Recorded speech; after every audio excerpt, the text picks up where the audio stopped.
Hello. It's me, I'm sleepy. But I'm also Ewan. Team Ewan. What am I talking about? What have we been doing today? Who knows? Find out next time. Or find out this time on vpuppr dev. Wow. Give me one sec. He's done it. Switch the scene. Switch the source. Let's get started.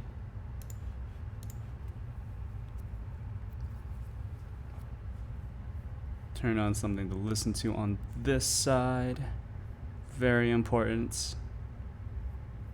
Focusing too hard leads to mistakes, from what I can tell. So what we're working on today is finishing up the whatchamacallit, hotkey support for vpuppr, and we'll figure it out, I think. We'll figure it out. So, input forwarder, which is the Rust library that I'm using for doing this kind of stuff. So, I just gotta think. I was working on this a little bit yesterday, trying to make it a bit more ergonomic and all that stuff, but let's see. Hello Dash, you finished another anime? Pray tell, which one was it? Was it a good one? Was it another slice of life? Hold on. Just looking at the duck and was noticing that it wasn't really matching where my head was pointing at. Yes, which anime have you finished? Asteroid in Love, it's very good, has lots of science. Is it like lots of science in like the cells at work kind of way? Or is it lots of science as in like, it's like science adjacent, kind of like Steins Gate? Alright.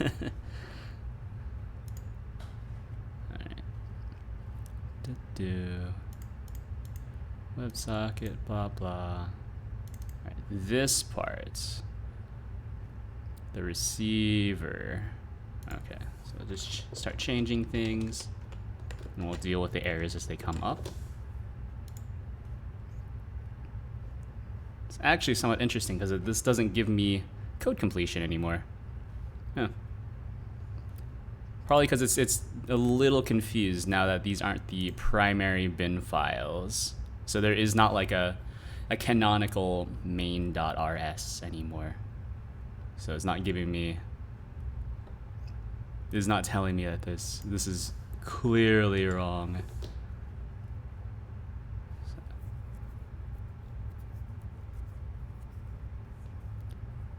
Oh, and actually this should be taking receivers, not the senders. Talks about astronomy, geology, and stuff. You can search it up on Google. I will search it up on Google. Asteroid in Love. Oh, look at that. Released in 2020. Slice of life. Or it's a 4-coma, so it's a comedy, I guess. Okay. Or it's a slice of life. Well, you only watch slice of lives. Gotta expand your horizon. Watch other things, like Attack on Titan.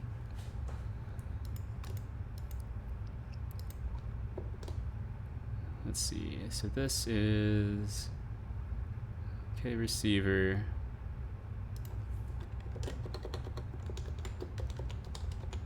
And then this one can be S0. Because as it turns out, you're not allowed to copy senders. You're only allowed to really copy receivers. So it's single sender, multiple receiver, or multi-producer. Wait, multi-producer. Wait, MPSC, single consumer. Wait a minute. Am I dumb? So you should actually be able to do this. Hold on. So watching Love Lab, it's very funny. Is Love Lab a slice of life? Let me guess. It is. Is it a slice of life? It's a rom-com. Wait. Slice of life and rom-com. How did I guess? Sorry. Those are just the two things I do not watch. Rom-com, not really into it. Slice of life, also not really into it. Not really my thing. But you know, I'm happy that you found series that you think are interesting, for sure. I think that's just dandy. All right. So now this is unused, which means that when we go to here, are you printing hello world? If only it were so easy. If only it were so easy. Unfortunately, it's not. Cargo build release. Bin input forwarder.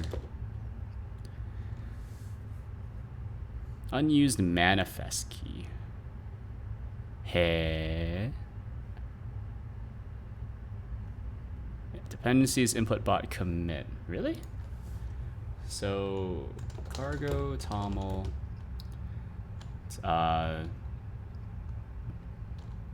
Dependency.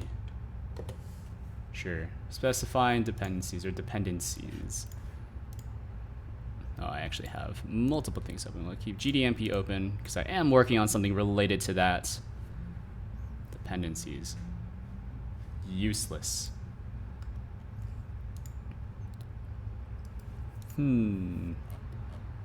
how do I do? So you can pull from a specific registry. You can pull from a specific branch. Can you pull from a specific git commit?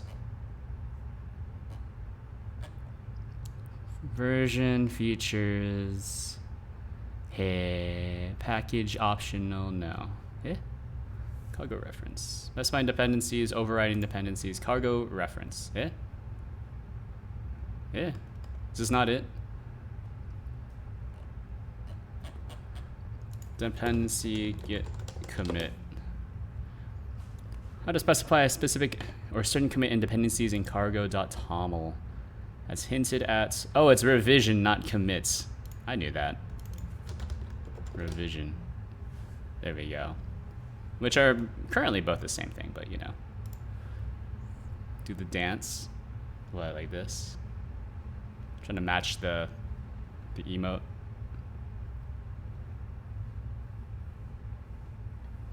He's done it.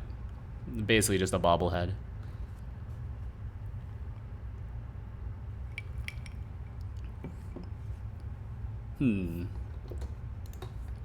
Anyways.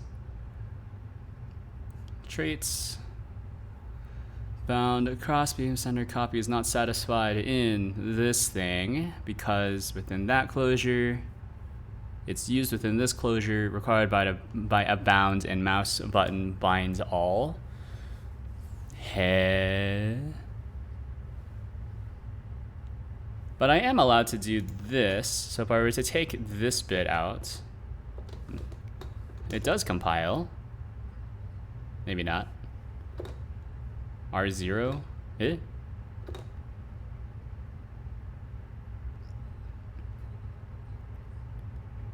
Wait, where is it? Oh, it's moved here. Okay. Like this. Huh. So even if I do create a clone, it's not actually a copy because this method implicitly binds or implicitly copies the sender handle. Interesting. Okay. Well, that's fine. That's fine. Let's do it like this. So because we can't do multiple senders like this, because it does require like the senders to be copied, what we can do is I'll just bring back the MK receivers. We'll actually name these something sensible as opposed to S0, R0, S1, R1. Call it key sender, key receiver, then mouse sender, and this will just be for mouse button, not for mouse movement, although I'm not sure actually how that would work with mouse movement.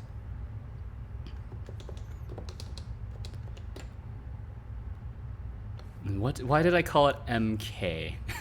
Why did I call it mouse keyboard receivers? Yes. So key sender, mouse, or not sender. These are the receivers. It's in the name. Key receiver, mouse receiver. And then to these we'll then pass, call it receivers.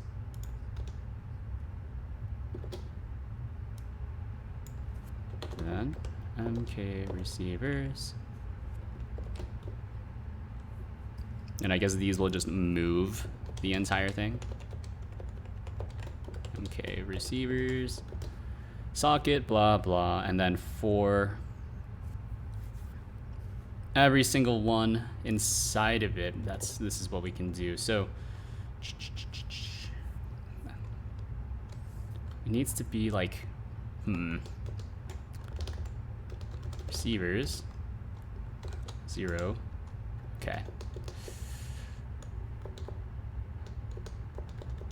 What am I doing? What am I doing? So, like for example, key receiver, I need to receive, but only if there's something to receive. Otherwise, we'll just, I guess, ignore. And actually, how do senders work? Do senders have the same API? I don't think they do. Or is it the same channel? Senders belong to the same channel. See, they're allowed to clone, but I'm not allowed to clone.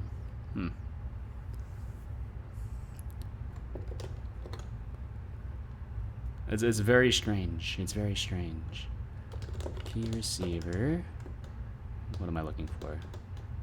Capacity. I don't care about the capacity. 0 capacity channels are always empty. Okay.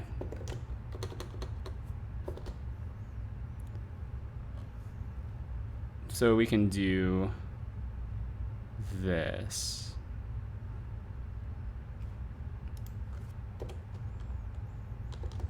If receivers 0 is empty, or I guess if it's is full,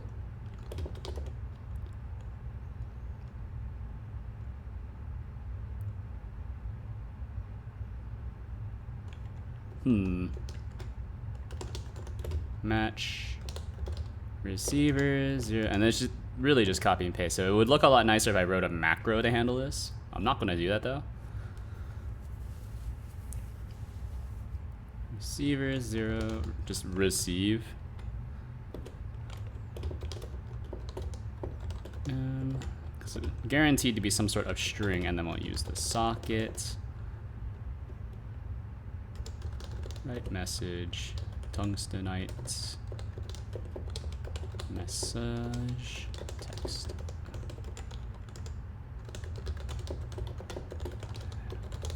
Write to to WebSocket. Otherwise, just give me an error, and then we should just try to bail out of the loop.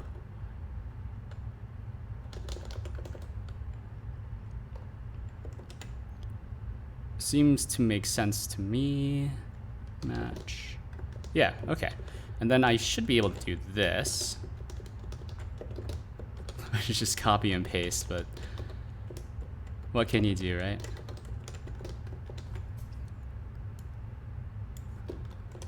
Because the obvious, right, the obvious API would be to reuse the same sender, or reuse the, reuse the same sender, and then you can reuse the receivers as well, so it's multi-sender, multi-receiver. I'm just not able to do that for whatever reason, because of some constraints on the underlying implementation that I don't really understand.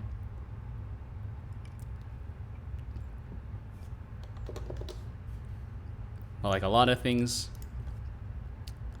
there is stuff that is implemented for a reason. What's the reason? Who knows? And at this point, I don't really care. You know, implementation detail, etc., etc. All right. All right.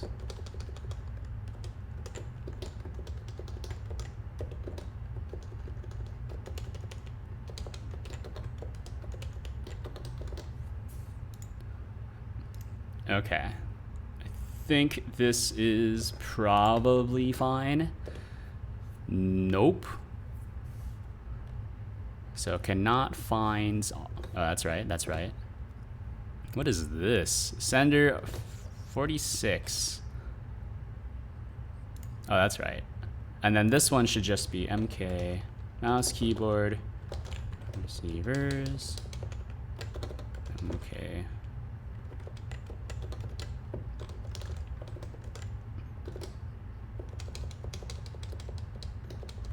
Can't type today either. I blame the fact that I pretty much just woke up. Took a 2-hour nap, aka a very short sleep.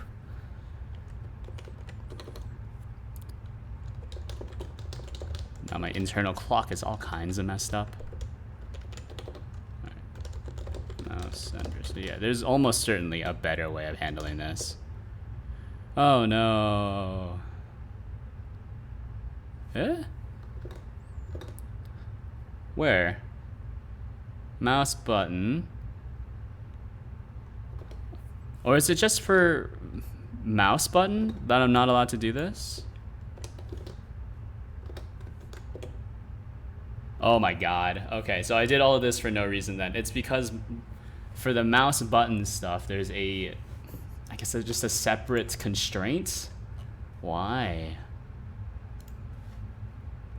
Who does this? Input bot. Input bot.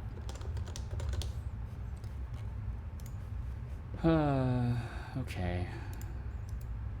So mod mouse cursor. No, I do not care. Yeah, I do not care. So look at API for, or not the API, the implementation for this thing. Okay, so this is just, there just needs to be send sync static. Well, no, this is also send sync. What? Is it because the requirements for mouse binds are slightly different? No, these are the same. Eh?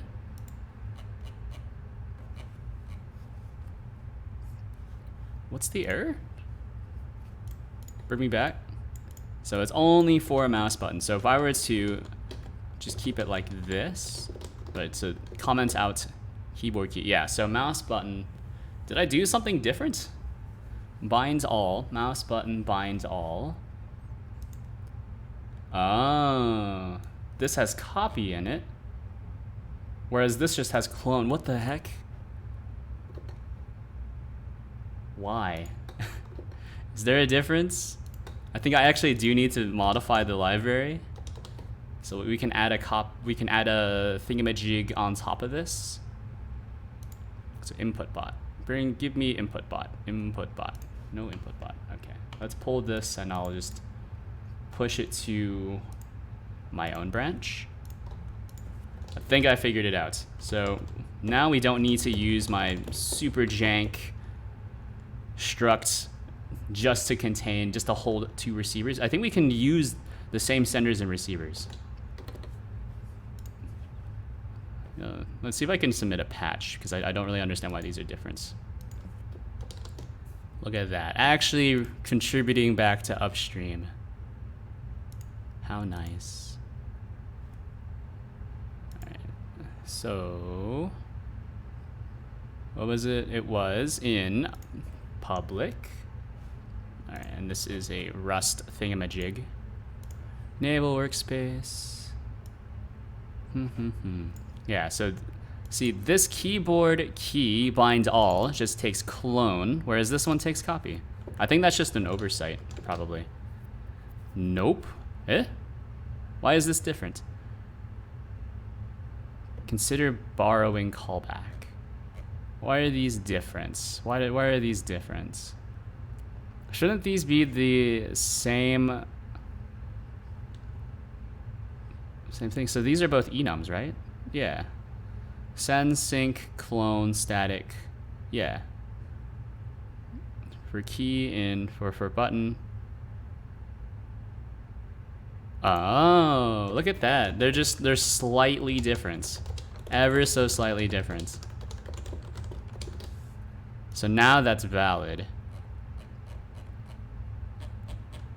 Interesting. So let's give it a really quick compile just in case.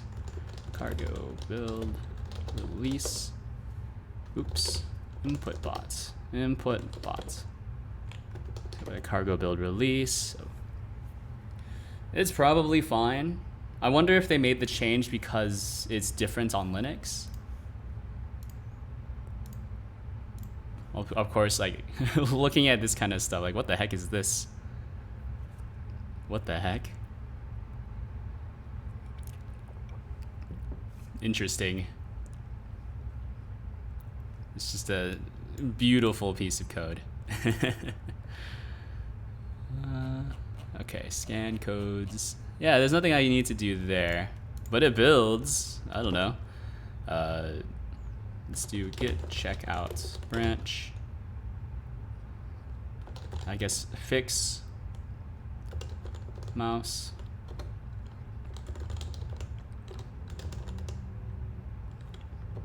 Or I guess normalize mouse button. Impl. Git diff, just to make sure the diff is as expected. So git commit. Change binds all. Is that mouse button or mouse btn? It's mouse button. Bind all to match the constraints of keyboard key. Bind all. Push U origin. Fix. Alright. And then compare and pull request. And I think, oh, there's no pull requests. Okay, cool. Panic on Rust 164. Does it take control of the mouse? No. Input box crashes. Eh.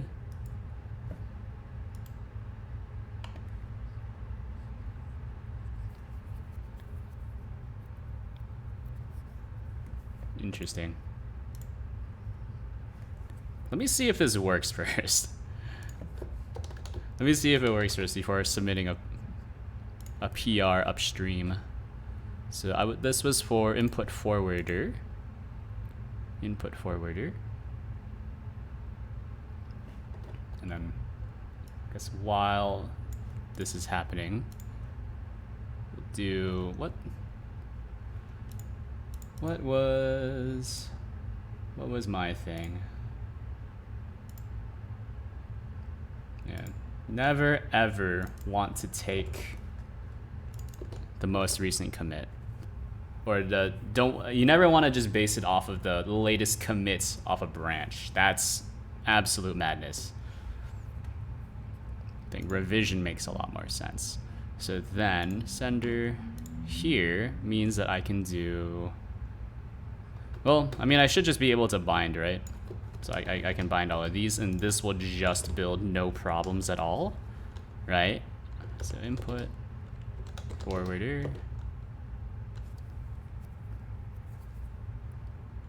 cargo, build, release, bin, input, forwarder. Okay, cool. And then I should be able to just run as well. Cargo, run, release, bin, inputs. I don't know why I'm just retyping this over and over again. Then it needs to be over UDP 9999. Yeah, okay. And then of course it's gonna break because it was not able to connect to anything. But I think this is okay. Probably okay.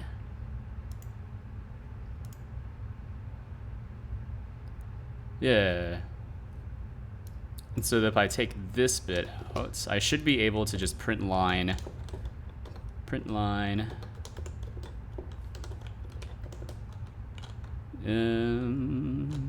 just like event, something like that. And then we can do the same for both. I wonder, actually, is there a way to bind against like mouse movement? Or is it just about mouse buttons? Oh, mouse cursor, but there's no implementation for mouse cursor. Okay, cool. I guess the only implementation, right, is to like move. Well, no, mouse cursor. So you can get the current position if you want, but I'm not sure what I would do with that information. Right, because I think that would require me to have to tick every now and then. Yeah. I don't think I want to tick. Or maybe I could. Right, maybe I could tick every now and then. And then just consume all input events. I think that's a possibility as well. This is run. Cannot be formatted with the default formatter. That's right. So just do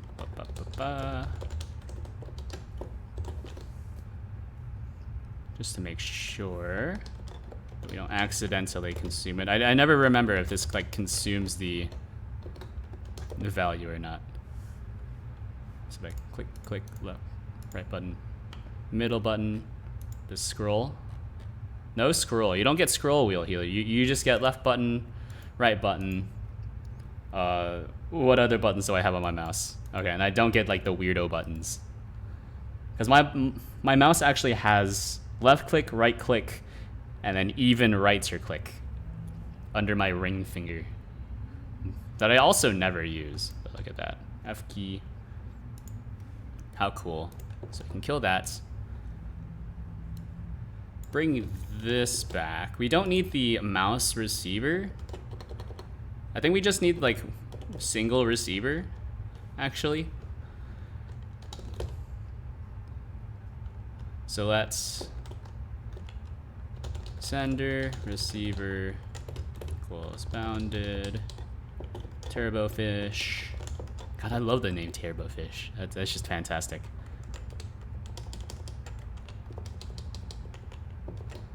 All right, sender. Oh no, these are the receivers. It's receiver.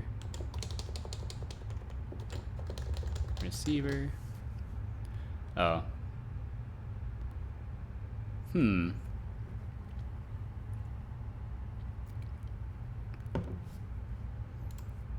I guess we can pass in debug as well.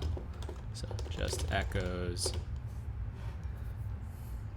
all inputs to the console, or to standard out, I guess, to standard out.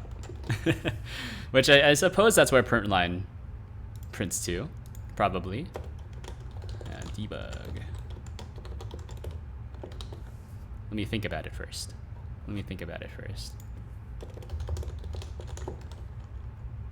So receiver. What am I doing?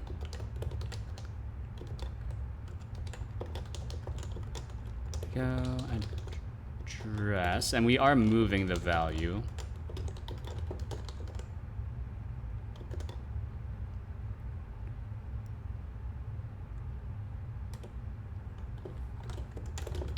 Okay, cool. Thread spawn.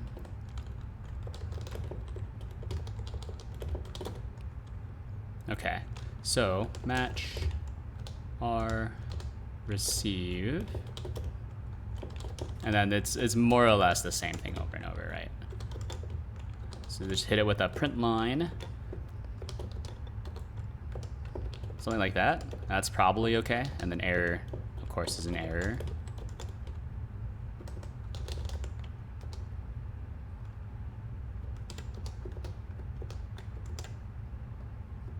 What is your problem? Oh, sorry. Like this. Okay. Actually, I don't think I should just be doing like a raw return. I think I actually should be doing this. So, like a print. Is there print error, or is there just print line? Or can I just panic?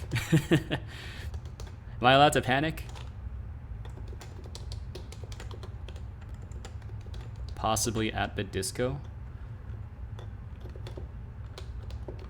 I'm not even sure what a panic would look like, though.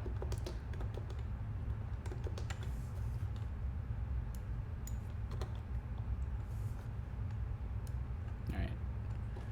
Switch this a little bit to look like that, look like this. Basically just undo everything I did in the past 30 minutes, because I figured out what the error was. Spoilers. It wasn't my fault this time. For once in a long time. Feels good, man. Alright, we want this to panic. And I would be surprised if these don't implement display. Well, it's possible they don't implement display. And that would be fairly disappointing, though, if they didn't. Alright. Then the last one. Yeah, so these are, I'm using unbounded receivers, or whatever the term is. They should be unbounded, which is good. Or no, they are bounded, but they are zero capacity, so they immediately will block. And then these threads just kind of spin, waiting for something to be receivable. Right? I think that makes sense to me. So return. Change this to just panic, which means that these threads should. I'm not actually sure. How do I get out of this? How do I get out of this?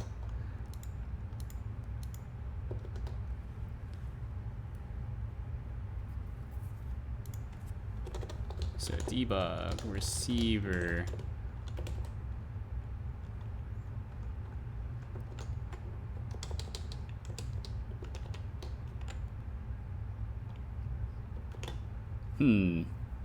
Hello, Nero. Hello. How are you?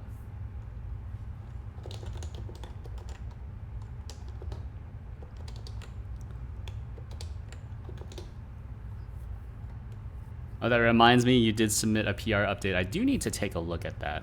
Let me see. We can take a look at it right now. Because in true open source fashion,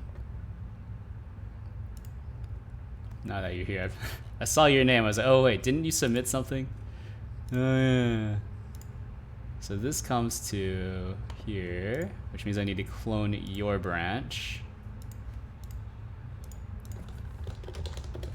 So we'll do a code review live on stream. A few updates? Yeah, quite a few.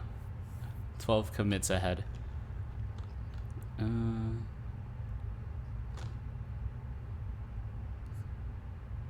What's the name? Virtual Private Project website. Okay, there's the website. And then we'll do git remote add omega, imega, umega, we all mega, 7379. Just add that. And then you called this, what was it? Hugo rewrites. So git pull, git. Oh my god. Okay, hold on. Because your branch is not doesn't have a different name. It's actually hard. How do I switch to your branch now? Because git checkouts. See, this is why you're supposed to use different branches, different branch names. This makes it a pain to switch to yours. Git remote. What was yours called? Omega 7379. Git checkout. You can specify the specific remotes, and then you can grab this. Or no, I guess I can just do it like so. No. Okay, hold on. Omega.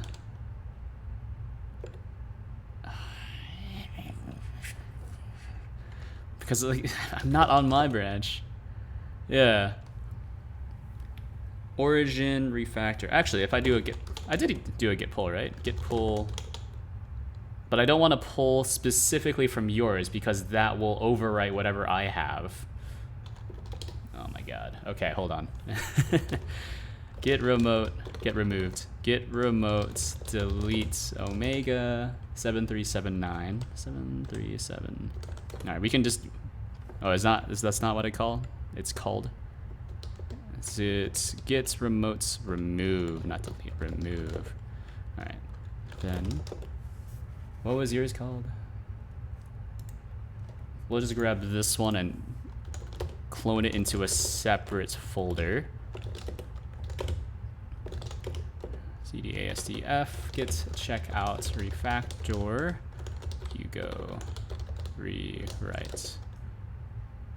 All right, then what was it? It's called Hugo server -d.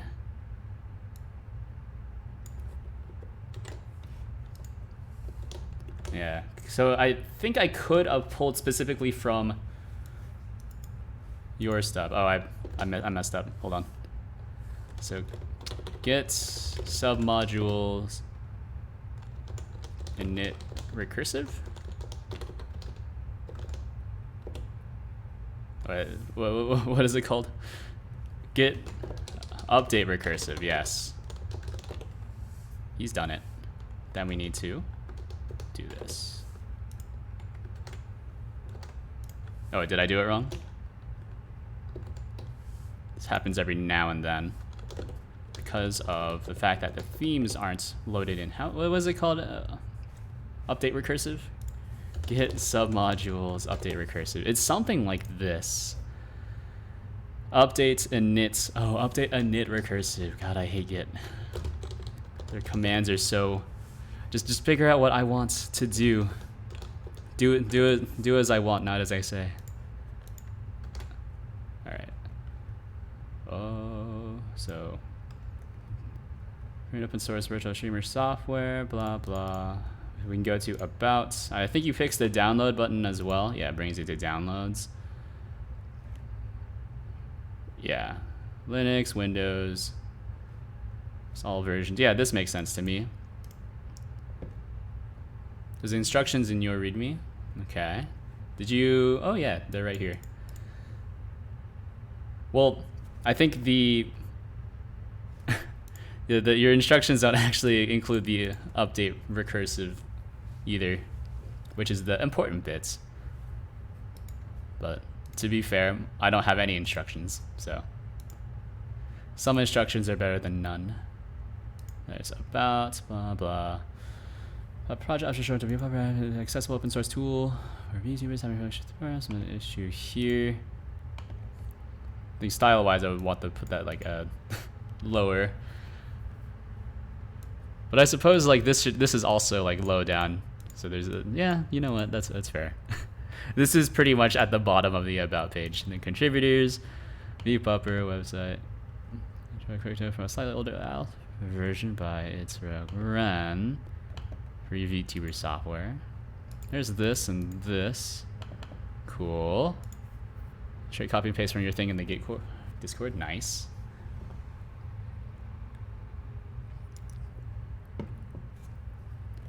Let's see, prerequisites. Okay. 1X or newer. Mainstream 64-bit operating system, Windows, and then this is all. Okay. Windows zip file. Windows should be capitalized. Shouldn't be a comma between parentheses within the app. Windows should be capitalized. vpuppr. Installation for Arch. Package manager. Built and maintained binary. Blah blah. Mac OS. No, it's just OS X. These are referred to the same thing. Yeah, unless you're like, I think isn't like Mac OS the previous version of OS X? So like back when Mac OS was like on Power PCs. So that's another one. Okay. And loading your model. Model menu, load the model. I feel like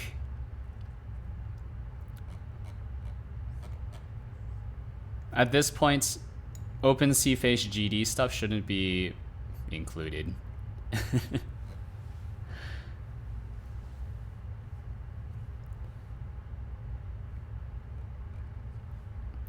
But I suppose actually in OpenCFace GD, the process is the same. Yeah.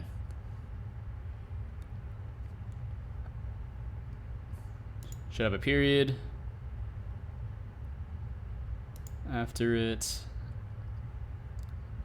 Developers, that's okay. Yeah, face also supports. I think this is kind of an incomplete sentence for both. PC version, which is already built into vpuppr, not included by default. Follow the instructions. Although technically follow instructions to add it is a complete sentence, but it's phrased as a command rather than a kind of, what's it called? It's not interrogative. Just as a, it's phrased as a command rather than a request. You know, follow instructions to install it, follow the instructions to install it. It's a slight nuance. The source, blah blah, building from source. Instructions here. Yeah. I don't know. I'm still unsure about including this here. Because it's not really like a source thing. It's just like the source is like the already like building from source stuff. And then FAQ. Read the docs, but still need help. And real time, sure. GLM is myself over blah blah. I feel like that's already answered by abouts, but it's fine.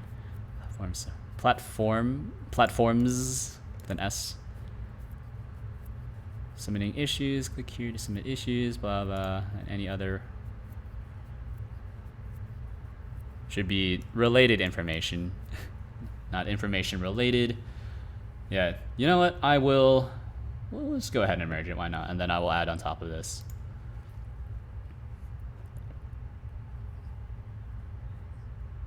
Building from source. Blah blah. Tracking is not responding. Blah blah. Having a lamp. Blah blah blah. Community wise, not showing not included by default. Simply put, it's a very niche thing, and not a lot of people will be using it. It might be considered later. That's fair enough. What engine is vpuppr using? Godot 3x plans to port over to 4x once the beta becomes more stable. The Godot beta. Alright, good enough. Let's do this. RF. This. Yeah, we'll just merge it. Alright, and then prepare yourself because I'm about to do something kind of weird. So we're going to rename it, which is going to break your stuff. And it's also going to break my stuff, of course. So we need to go here. If you're using HTTPS, you need to grab the new one, or SSH, whatever. Move virtual puppet project website to just a website, because it is just the website, right? Because it kind of holds all the stuff, holds all the good stuff. And then what I'm also gonna do is this. Well, one, pull me. Wait, hold on. Get remotes, set URL, origin, something like that. So this is how you update a remote. It's kind of weird. I would expect it to be like edits. But no, get remotes, you know, set URL origin, which is the name of the origin, the upstream, and then type in the new one, like so. All right, so then we can get restore, get pull. There we go, and then get branch, big delete, master. Master.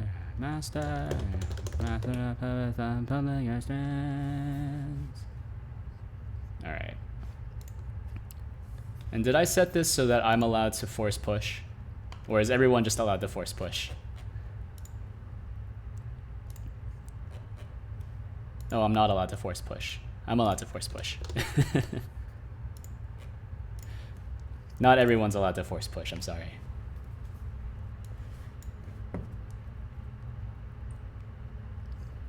But I can be reasonably confident in the fact that, you know, I'll be sticking around the project for a little bit. All right, change that. So allowed to force push, which means that I will now overwrite the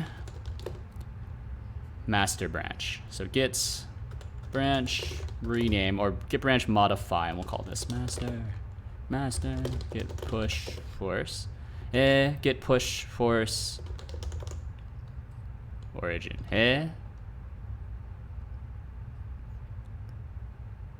push the upstream, git push force origin head master. I think you're allowed to do this. Did it up? It did update. Okay. It's 1440p. Basically, the easiest way for you to do it is to delete your local copy and then pull the new one. That's the easiest way with the least amount of pain. All right, and then I'll make some changes, but I'm going to finish this up really quick.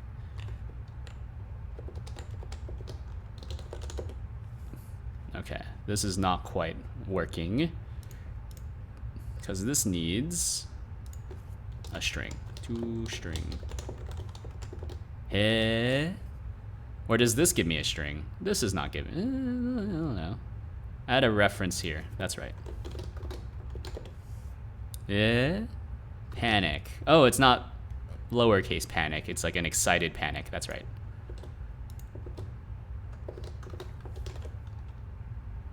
There we go. So then click, click, click, click, click, click. Then I can type random garbage here. doesn't catch left alt, which is kind of weird. That might just not be implemented. Look at that. All right, so let's submit this PR. See, I'm working on like 3 different things at once. Just how I like it. All right, this is, where is this? What is this? We can get rid of this. Or get errors. Get errors, not too bad. Not too bad. We can figure it out. Let's see. Update mouse. All right, hold on. Grab all of this. Boom, boom. Bind all.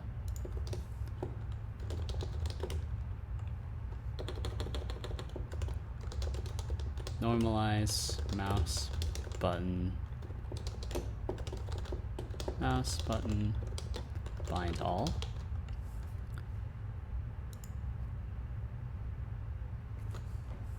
Okay.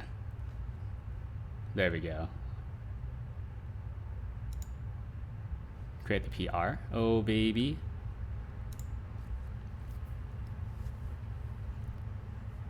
It was pretty obvious. So this is the first time I see a code review done in real time. I think usually I would, when we're doing a code review, I would prefer to go through the code, not just go through the website. But maybe that's how front end does it. Usually when I'm doing code review, it's actually we're looking at the PR and we go like line by line or function by function and then just call out whatever I see that looks kind of weird. Which is kind of what I did for, I guess, for the first round. The change request on a PR. Yeah. I mean, that's usually how it works in like real life. Is the code reviews are just on, you know, the reviewer's time. So you don't usually like, you know, have someone speaking to you about your code.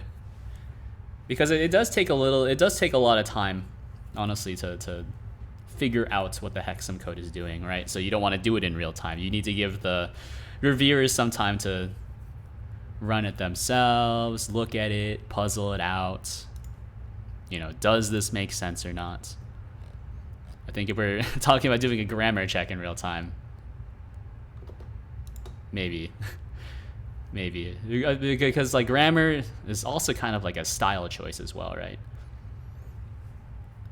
So something might be grammatically correct, but stylistically a bit strange. But then you need to think about like, oh, you know, does this actually fit the style or is it weird?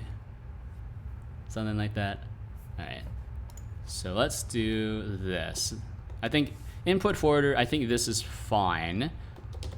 Get rid of this. We'll open up project, websites, select the folders. I will just add on top of whatever you've got. So was FAQ should be lowercase. So this might break some stuff. That has a tendency to happen. FAQ. Fuck. Downloads. This should be adjusted. And then this is actually a style choice. Well,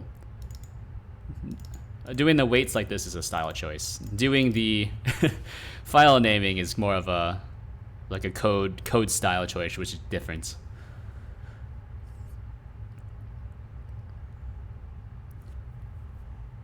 Write a very niche style for your books. Doing proper essay style kills me. Yeah. I've I think business writing or technical. I don't know if technical writing is my strong suit, but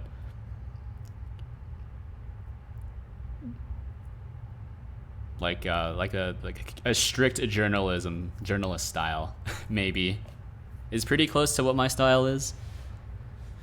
Very terse, unambiguous.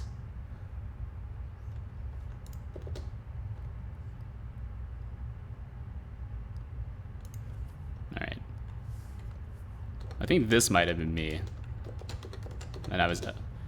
So it's better to be consistent in how you do these. Unless they, if it's an actual URL, then you should put double quotes. Otherwise, it's usually fine to just to leave them as regular strings. I think that's me. Description. I don't remember if this is me or not. So we'll leave it like that. Actually, no, we won't. We're going to change that. So YAML, it depends, right? Some style guides say you always want to use double quotes. Accessible open source tool. Issue here, feel free to Discord community, share your thoughts or help collaborate. Help build this website. It should be capital W.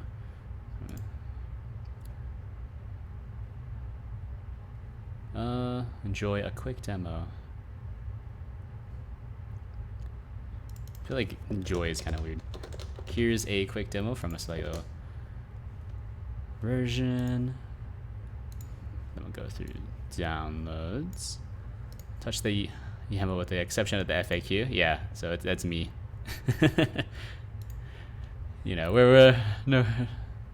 Nobody's perfect. You don't always get it every single time. Let's see. How's the dev going? It's going all right. Doing some really quick website cleanup. Come join the Discord, capital D.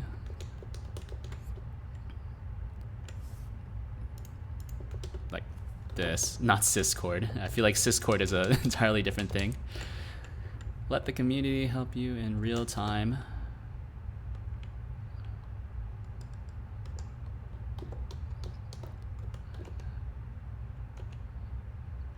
Oh, actually, this is the question, right? Sure. What is vpuppr? Platforms supported. What are the platforms supported? Are the supported? What are the supported platforms? Sorry, supported platforms. vpuppr is currently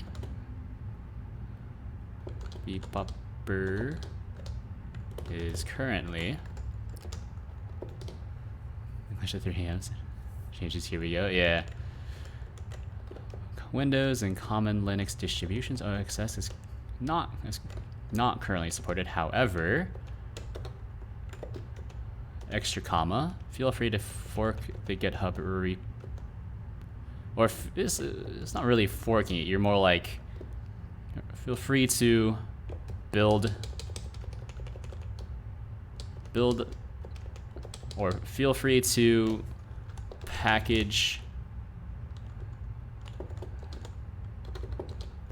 vpuppr.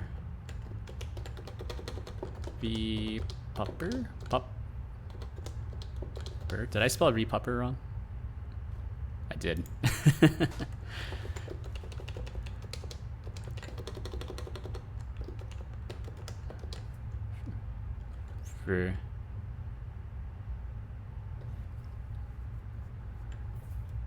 However, packaging vpuppr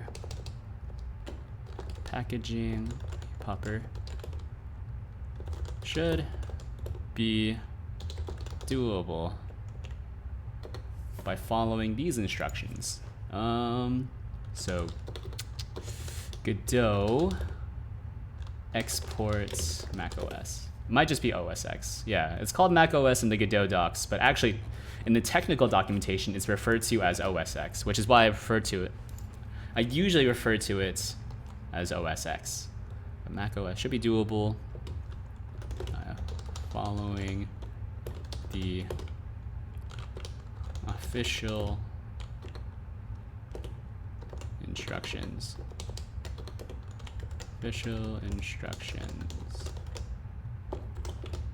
Like so. Oh no. Can't type.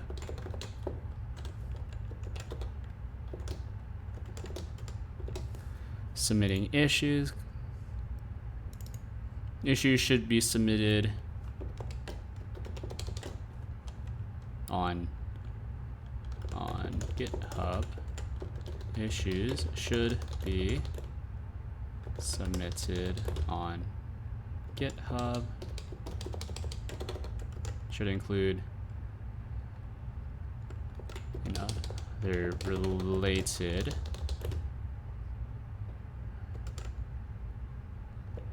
related information. It's implied. How do I report an issue? Referred to as Mac OS OS X. Devs know as OS X, or common folks still say Mac OS. Well, it's just good to be consistent. So if you're going to refer to it as OS X, you should refer to it as OS X. If you're referring to it as Mac OS, you should always refer to it as Mac OS. Otherwise, you are technically referring to two different things. Right? Even if they are defined to be the same thing. That's really only something that you would do in a legal documents in order to confuse people. But I'm familiar with it. Lots of people like to do it intentionally. Tracking is not.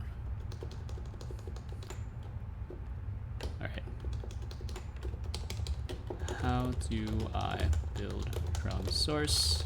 So this is a style thing because the first one is phrased, well, this isn't actually a question, but it's implied to be a question. And then everything else is kind of phrased as a question. So I will just rephrase everything as a question. Why is tracking not responding? It's trying to map your pace. Also check that your pace is well lit. Usually having well lit. Period. Usually having a lamp above your desk is not. If it's still not working, submit an issue and or ask the Discord community. Why is not by default? Simply put, it's a very niche thing and not a lot of people. Not any. I hate using a lot. But that's just that's a personal thing. Now people ask about it and might be considered later. What engine is vpuppr using? Currently vpuppr runs on Godot 3x with planned support over once the vpuppr beta becomes more stable. And then after this, or after I get the hotkey stuff working, then I need to work on the VTube Studio stuff. And once I get that stuff doing, then I need to record a short video, post an announcement on Twitter, and then I need to ping Denchi on Discord so that he can do the entire, or they can do the entire retweeting thing. I'm assuming Denchi was a dude, but they might not be a dude. Is it kind of weird? Like in my head, I think of like Denchi as like Denko. Have you read the saga of Denko? It's a pretty good one. It's a good read. It's a kind of a classic internet story.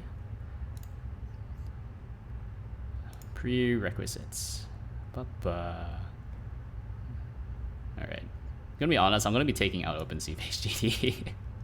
I don't think it's relevant.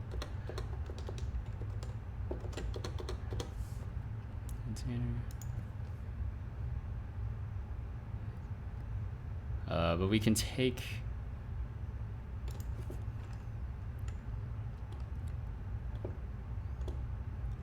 No, we can leave this here.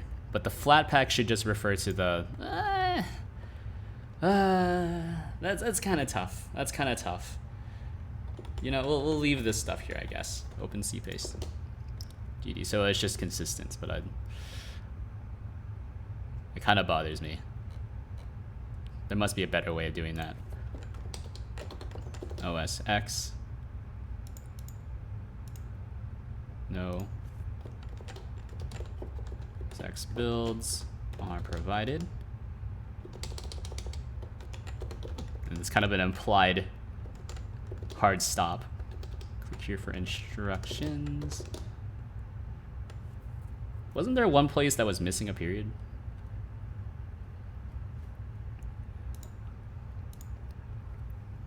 Love reading legal docs to my advantage. Not familiar with either person. Denchi. Yeah, I'm on their Discord. Denchi. Denko. I wonder where you can find it. Can you just, if you just Denko story? Yeah, the Denko story. It's on r/cringe, but I think I've read it here. Yeah, this looks very familiar. Yeah. Because this was originally posted on like 8chan or whatever. It's just a nice story. Help, the girl I like won't respond to my emails. Pig face. I love using the pig face. You know, oh, 2chan, not 8chan. A tale from 2channel. Oh, girls, emails, and hamsters. Fiction or real? You be the judge. The girl I like won't respond to my emails. Part 1. OP. There's this girl I've had feelings for since high school, and now we're in college together. We'll call her Denko. Once we hit second year, we went out drinking, and I worked up the courage to exchange numbers. We started talking often, but she hasn't answered me in 3 days now. I'm getting depressed just thinking that Denko might be sick or that something happened to her. Big face. Please, someone give me some advice. What a great story. Like, it's almost certainly fake, but it's like just believable enough to be like, what if? The model menu. Select your model.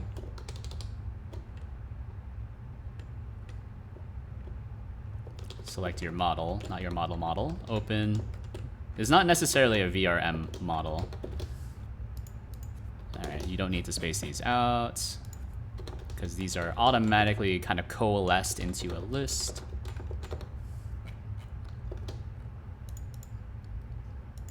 Oh, here we go. Tracking.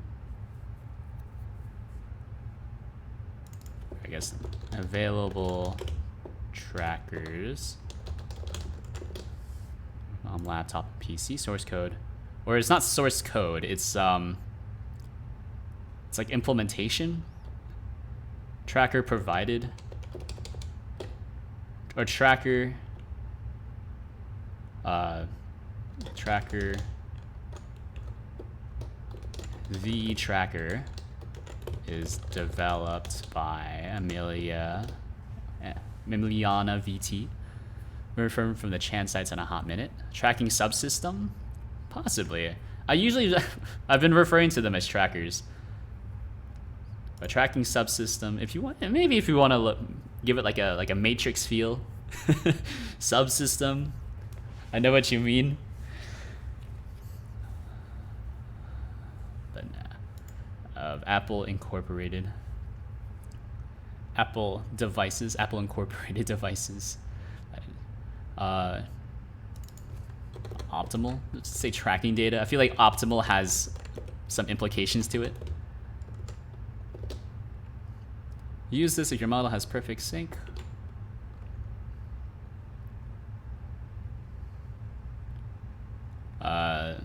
Well, you don't want to just use it if your model has perfect sync, right? Because this will also just work with regular models. So it's actually somewhat inaccurate. So I think I'm just gonna remove this here. And then here, we can actually turn this into a quote, or make it look like a quote by doing this. So when we look at the markdown, I actually have this little extension here.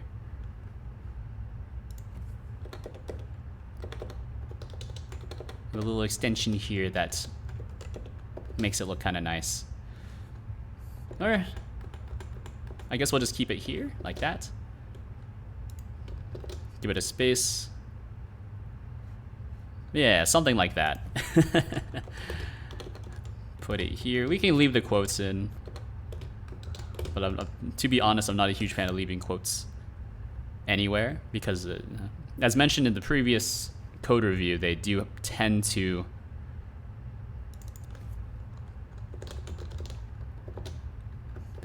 go out of date really quickly. Meowface app listing. It's not really the developers. It's hard to say who wrote it, so we'll just put the website. An Android. It's not an Android version of iFacial mocap. That's actually incorrect. An Android version, an Android app that is similar to iFacial mocap.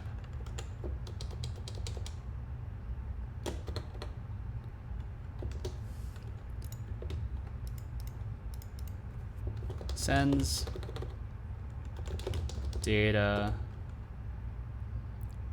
data or provides, how do you want to phrase it? Provides data compatible with perfect sync models. And I'm actually not sure where the perfect sync thing comes from, because actually if you Google it, perfect sync doesn't bring up anything besides vMagick Mirror, and then vMagick Mirror refers to Veer and Luppet, and I'm not going to both of those sites. They're all kind of in Japanese, so I don't really know. Like Veer doesn't even have anything, I think. Maybe there is something and I can find a website.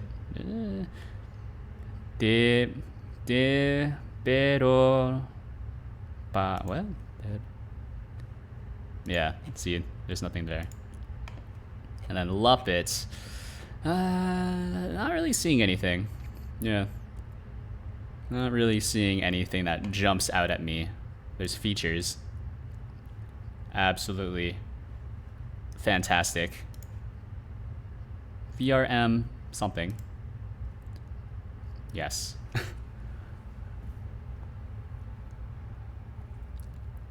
So there's nothing about perfect sync that I can see here. Unless perfect sync is actually in like a Japanese term and then they just transliterated it or did a raw translation to English. So VRM something nomoru de areba Luppet ni something. Yeah, but I don't know. There are 3 places that refer to perfect sync, and then like also people I've talked to who are somewhat familiar with VRM stuff also know about perfect sync. So I don't know. I don't know.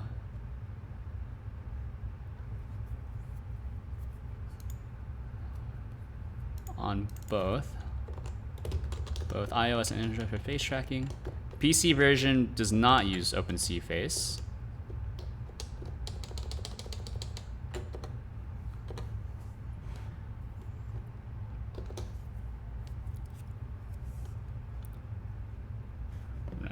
I guess it feels kind of weird if you don't put a quote from them either. VTube Studio.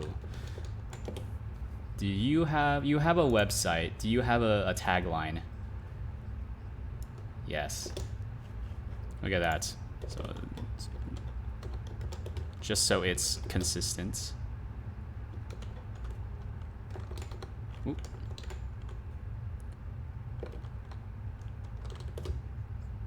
VTube Studio website. Am I looking at this? Oh, what the heck? Something like that. Mouse tracking. Follow the instructions.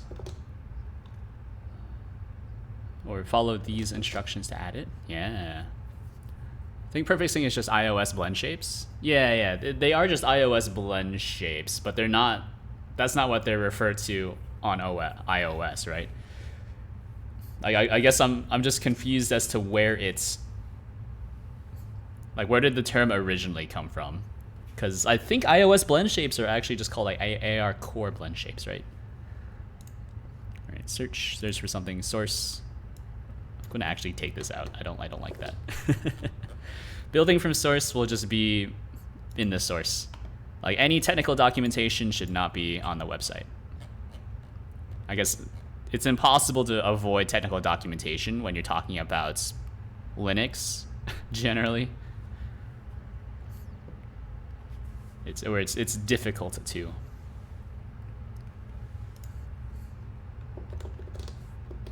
or not base. I think you can do this, and then most markdown thingamajigs will actually provide color highlighting. Yeah. Look at that. All right, so one last real quick run through. Private project, blah blah, open source. Toolbar VTube is having trouble issues with the program. Some an issue on GitHub. That's right, on GitHub. Or on GitHub. Read the Discord, share your thoughts or help collaborate. Talk to the people who help build this. Sure. Here's a quick demo from a slightly older alpha version by its Rogue Ren. I feel like it's at its Rogue Ren implies that it's like a Twitter handle. I mean, it is literally his Twitter handle or their Twitter handle, but it doesn't redirect you to their Twitter. It redirects to a YouTube video, which does send you, I think his YouTube has a link to his Twitter, their Twitter, sorry. All right, read the docs, I still need help. What is vpuppr? Blah, blah, source here, blah, blah. What engine is vpuppr using? I think I'm also going to change this really quick. So, just so it's consistent. We'll just use lowercase vpuppr everywhere. Okay. It's also their YouTube. Yeah, but like the ats, like you don't use ats on YouTube, right? Unless you're trying to like refer to somebody. Whereas at is generally related to Twitter handles.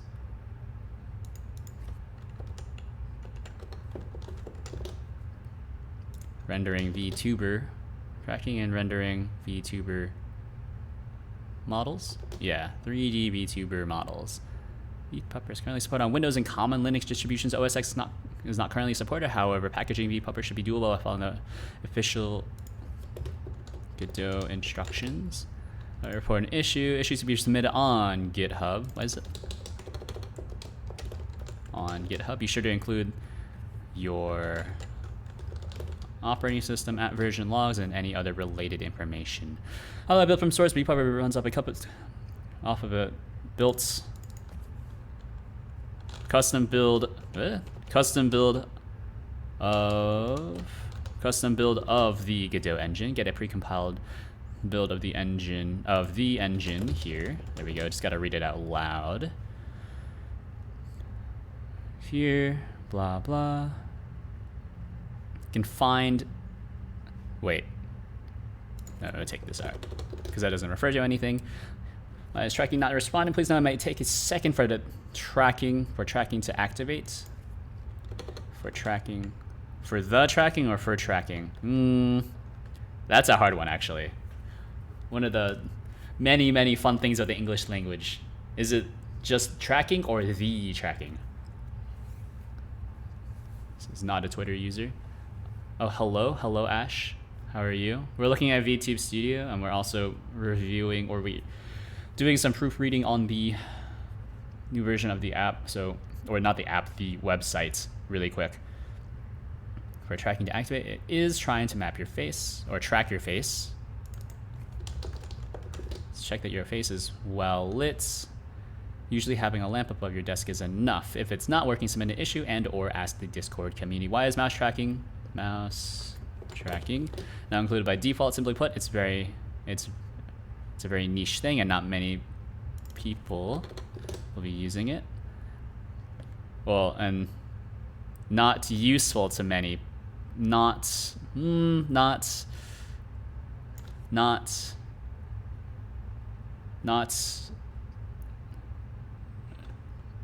necessary, or it's not as attractive,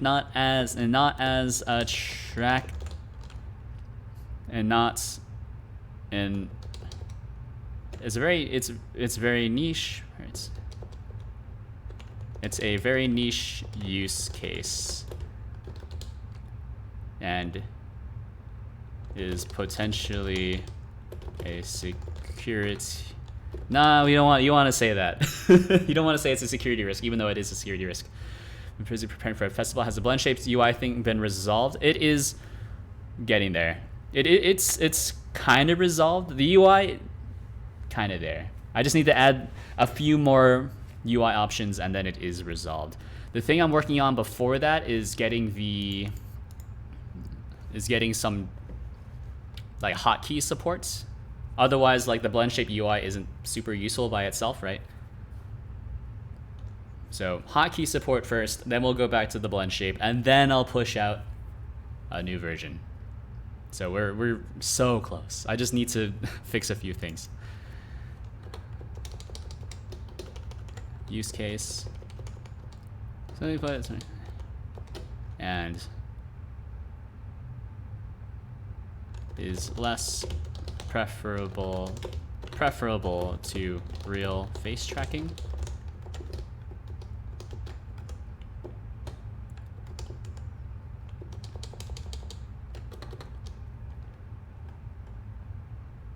Yeah.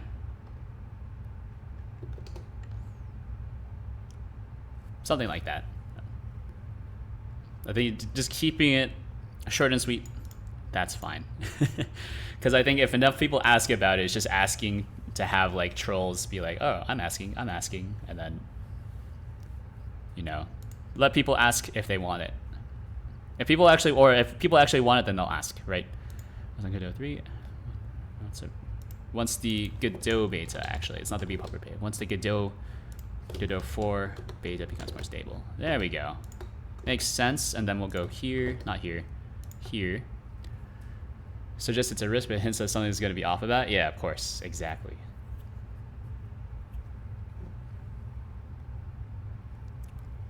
Advertising 101. And if there's a downside to something, just don't mention it, because you're not lying. You're just withholding information. Hugo, server, big D. Alright, then we'll go to here really quick. YouTube Studio, say goodbye. Then this is what it looks like. I still need to figure out how the heck do you put like some media here. I think that it is possible to put media here. I just need to look in the docs. But about vpuppr seems to be an accessible open source tool for VTubers. Having issues with the program. Having. Oh yeah, hold on. That's like repetitive. I just realized that. Having or found a problem. Found a problem with the program. I like that because it's kind of a alliterative problem with the program. Actually, yeah, look at that. Found a problem with the program. Yeah. I love it. An issue on GitHub. Sorry. Where's about?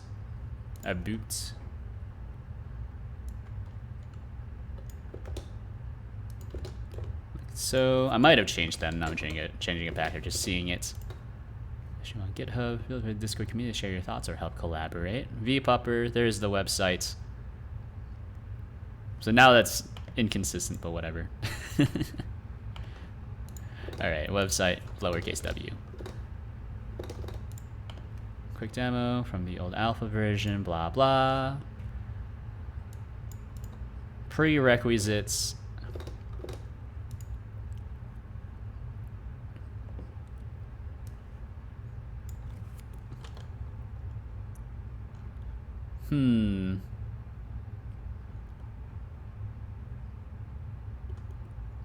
Let me see. Webcam or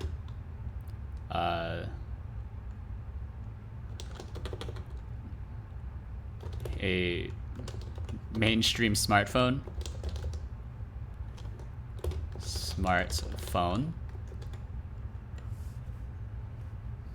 So mainstream, we'll just keep it vague.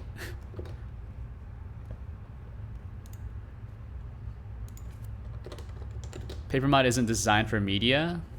I think you can still add media though. Right? Because at the end of the day, it all gets compiled down to like HTML, and then you can insert your own stuff. Wise Ben 10 character once said selective disinformation. Yeah. Well, of course, it's a common tactic that I use all the time. Or we'll just webcam or a smartphone.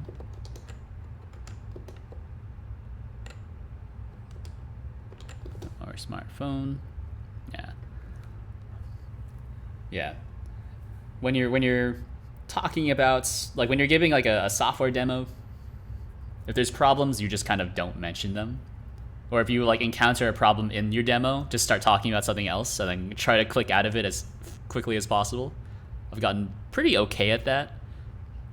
If it's a problem that I've seen before, then usually I'm pretty okay at handling it, right?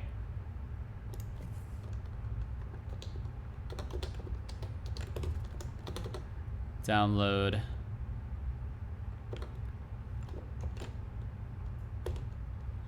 the zip file. Download the application. Unzip files into a directory. There we go. Run the exe on Windows, which is a proper noun. Start the. Alright, blah, blah, blah, blah. Arch Linux, blah, blah. Download the application. Yeah, I still need to fix this in my own release thingamajigs. Application, zip files, Flatpak, blah, blah, maintainer, Oro. So picture Arch Linux, I don't really know. Yeah, there's the OR. The application here, which is just a direct link. From source, click here for instructions. Running OBS still under construction. The model menu, select your model. A used model. A previously used model. A used model sounds a bit weird. A previously used model. Preset. Open the preset menu. Select the preset and hit load. Press load. The easiest way to tell what problems that software has, watch the demo and keep a close eye for the parts the demo is carefully avoiding. Oh yeah. Especially the parts that they don't talk about.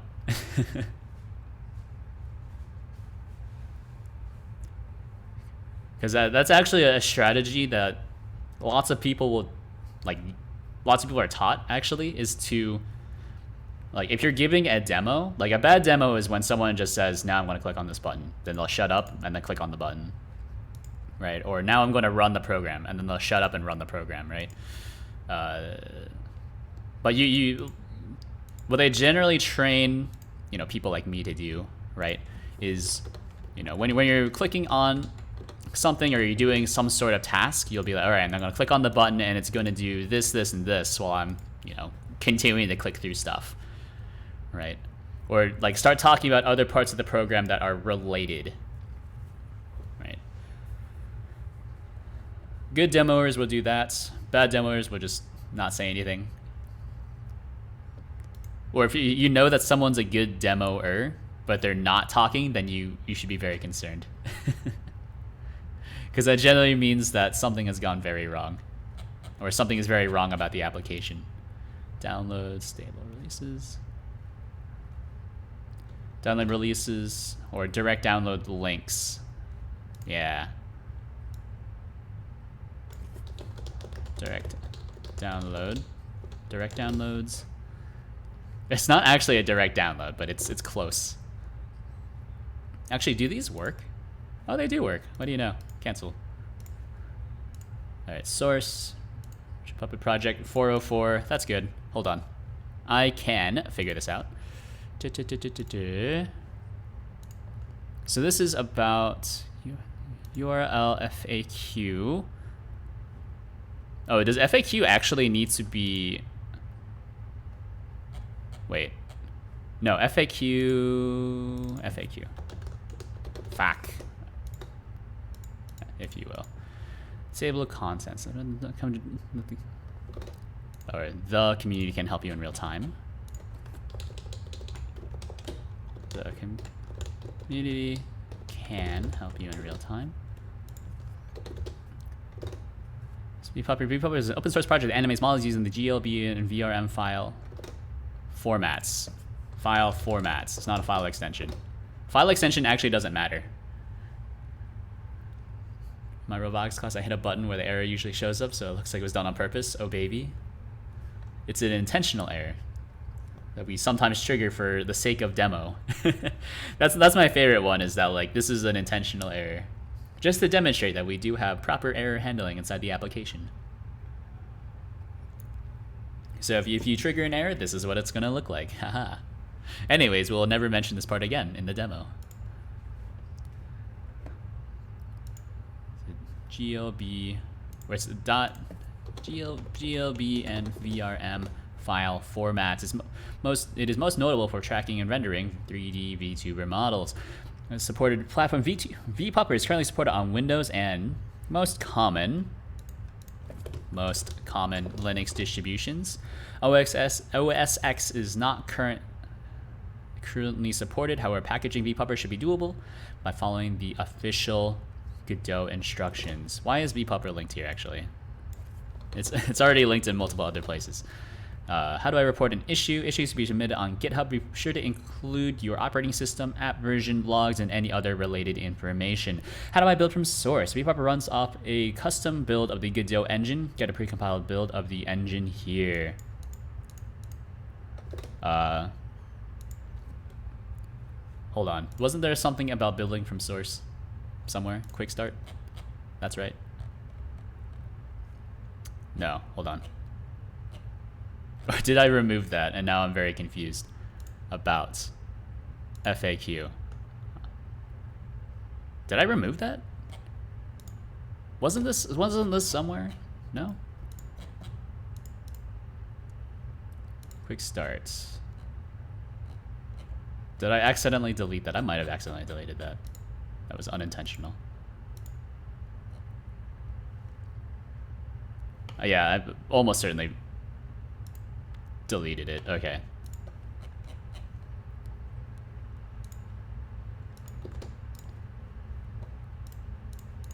We can do this really quick. But from source. OS X. Oh, okay. Quick start OS X.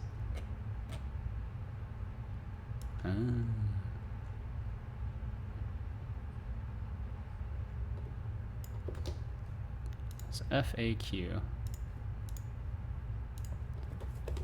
After that, follow the official vpuppr instructions here.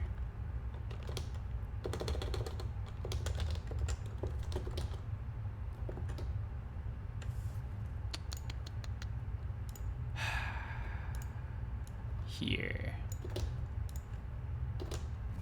He's done it. Okay, why is tracking not responding? Why is tracking not responding? Please note it might take a second for tracking to activate. It is trying to track your face. Also check that your face is well lit. Usually having a lamp above your disk is enough. If it's still not working, submit an issue and or ask the Discord community. Or why is mouse tracking not included by default? Simply but it's a very niche use case and is less preferable to real face tracking. What engine is vpuppr using? Currently, vpuppr runs on Godot 3.x with planned support over to 4.x once the Godot 4 beta once Godot 4 becomes more stable. Once Godot 4 becomes more stable. Okay, I love it. Looks good to me. I think the public files do not technically need to be sent. All right, there's the website. Beautiful. Git commit. We're just gonna send it straight to master. I'm just gonna bypass the normal PR process, and then I'm going to update the website right now, I guess. Update content to be more stylistically consistent. Yeah. Push me. All right, push.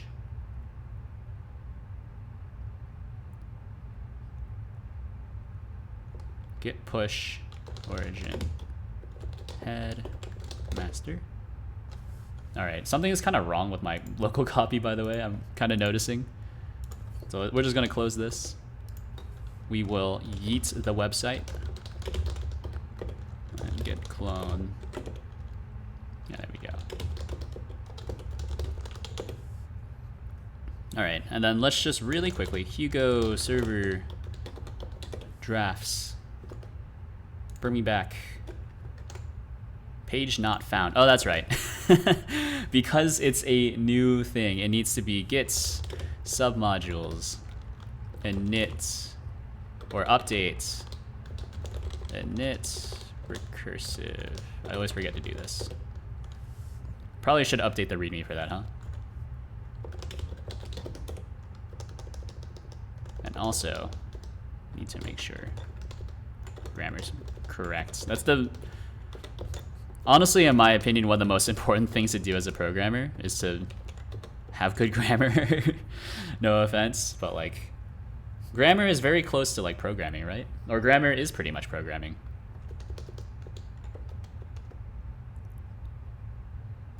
Like being able to pay attention to grammar is very important.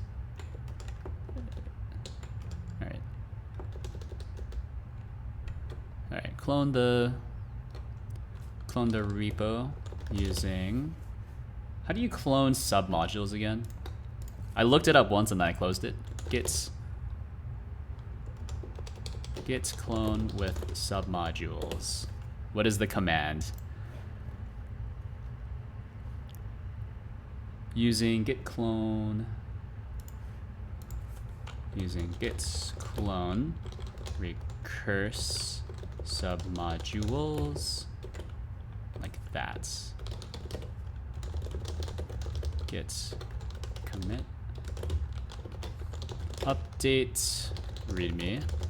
All right, push me. And then here's the fun part is we'll go to bin connect to DigitalOcean, because this is actually just hosted on my own DigitalOcean, sadly enough. That I pay a pretty penny. I pay a pretty penny for it. It's like 48 bucks a month, but it's a lot cheaper than like buying a bare metal box and hosting it myself with a static IP and all that. And it's also a lot safer, right? It's all, or in theory, it's a lot safer. Git clone. Oh, actually, yeah, this is fine. cd virtual puppet project website git remote sets URL origin. This thing. We'll git pull. Yes. Or no. Actually, I'm not allowed to do this. Hold on. I messed up. It needs to be HTTPS. Like so. Git pull. There we go. And then Hugo, like that, which generates a bunch of things. So is themes. Yeah, themes is there, which means that we now have all the content in public. Public. And then there's the index, yeah. Very self-conscious about my grammar. It's not my first English, but I use English more than Nepali. Because I don't have IRL friends, I feel you. I think you're the second Nepalese person who's outed themselves on stream. English is my first language, so I'm very conscious about it. I think if you're ESL or you know English third language or whatever, if English is like you're not your primary language, I can understand. English is very difficult.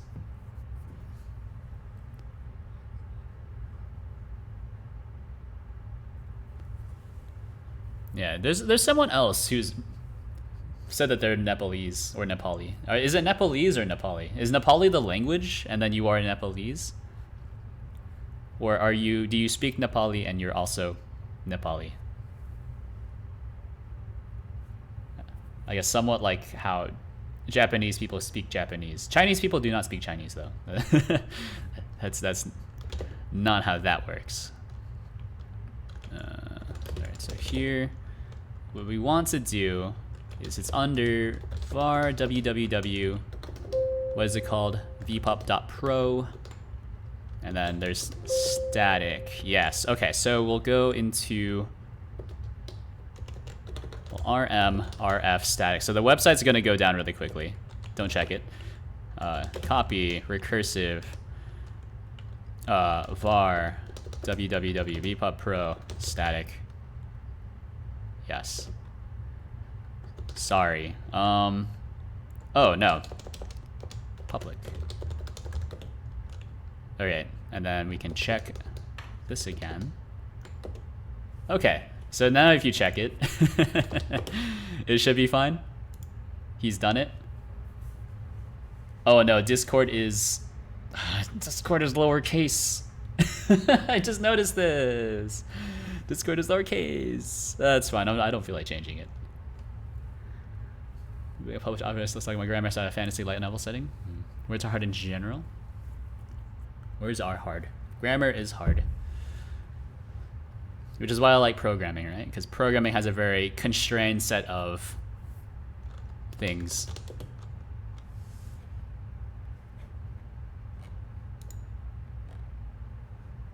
Okay, I've just noticed that these did not change. Actually, are these cached? It seems kind of weird. It changed in some places. There's still some inconsistencies. Whatever. Anyways, let's get back to like real work, not like web design stuff or web contents. Not really a writer. Could I be a writer? I guess. I don't know. I don't want to be. I'd rather be a musician. Let's see. Nepali is how you say it in, well, Nepali for both language and nationality. Nepalese has in English also for both. Oh, you speak Nepalese. Oh. So the nationality is Nepalese. Is the ethnic group also Nepalese? Or is the ethnic group Nepali? Somewhat interesting.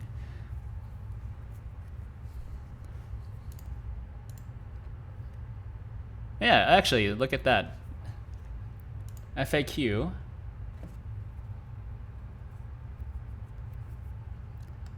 It didn't actually update the casing there because Windows isn't case sensitive. Why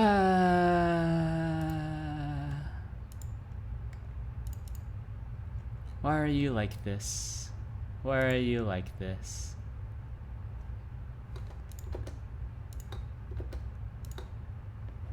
Yeah. See, look at that. I actually have no idea why it's displaying like this.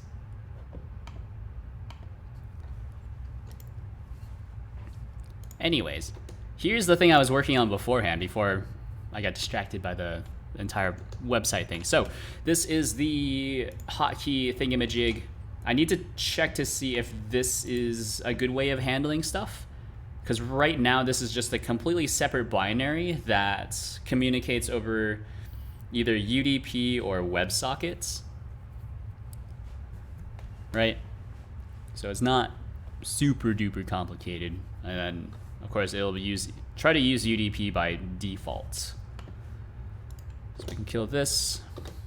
So over WebSockets or UDP or WebSocket, but then there's also just a debug one that doesn't connect to anything at all.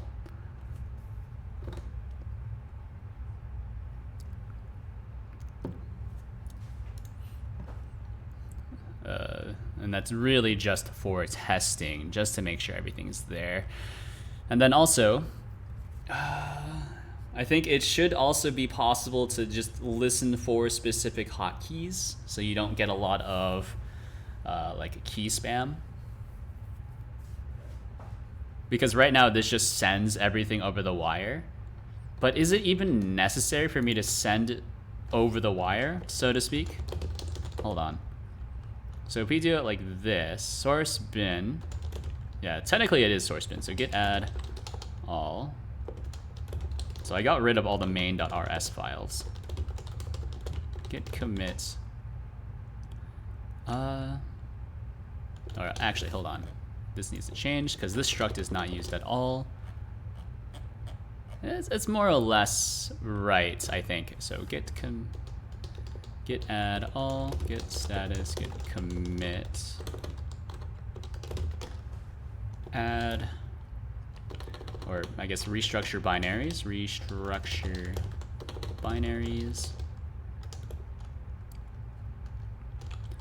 patch input bot upstream.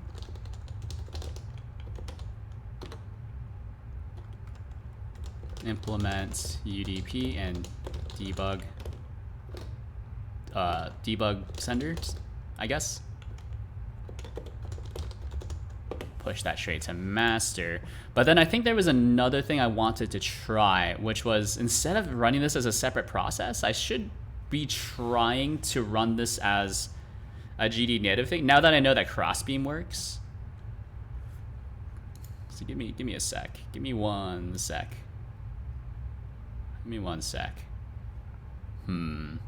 So default run. So now that we pushed everything, we can go to GD native is equal to this. So this is a way more secure, right? If we do it like this, connect directly to Godot, it means that no one else can listen on the same socket on your local area network, or no one else can connect to your WebSocket before you, potentially then like actually keylogging you.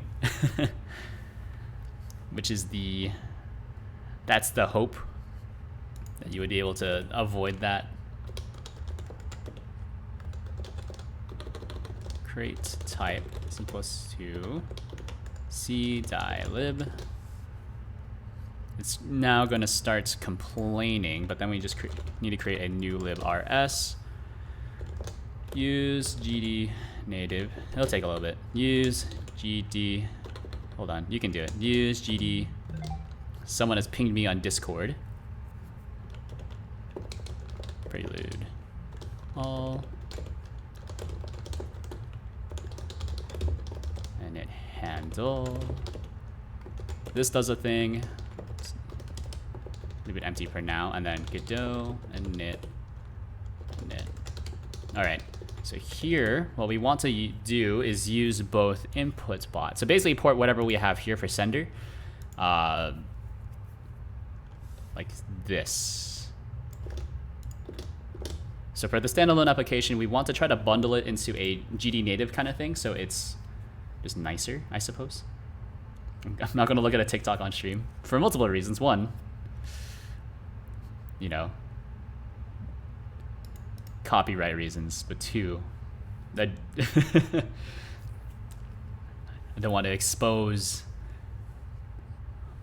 all 2 of the people currently watching. I don't know how many people are watching. 5? Are there 5 people here? Even worse, I don't want to expose more people to the TikTok algorithm, thus leading it to rot your brain. All right, so struct. What are we doing? It needs to be. I might just break this out into a separate library, by the way, but we'll see. A 4-story tall duck has appeared in Seoul. Is it like a big rubber duck? Is it one of those big inflatable ducks? Actually, on my, I think one of the first picture on my Instagram is of a big inflatable duck in Hong Kong Harbor. Remember when that was a thing? Just having big inflatable things just float around in a city's harbor as like a tourist attraction.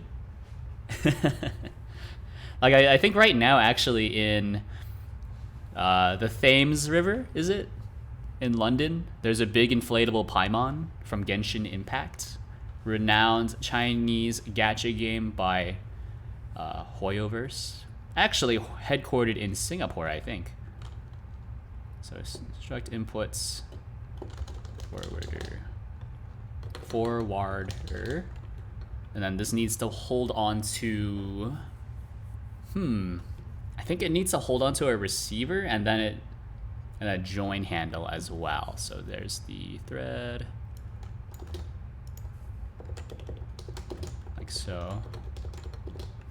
So I like to separate out all the standard library stuff and the crates Anything built in is by itself. Anything pulled in externally is by itself. But that's just a style thing. The count has attributed duck to you and left the slime remark. Nice. Man. I'm still trying to get used to my new chair, by the way.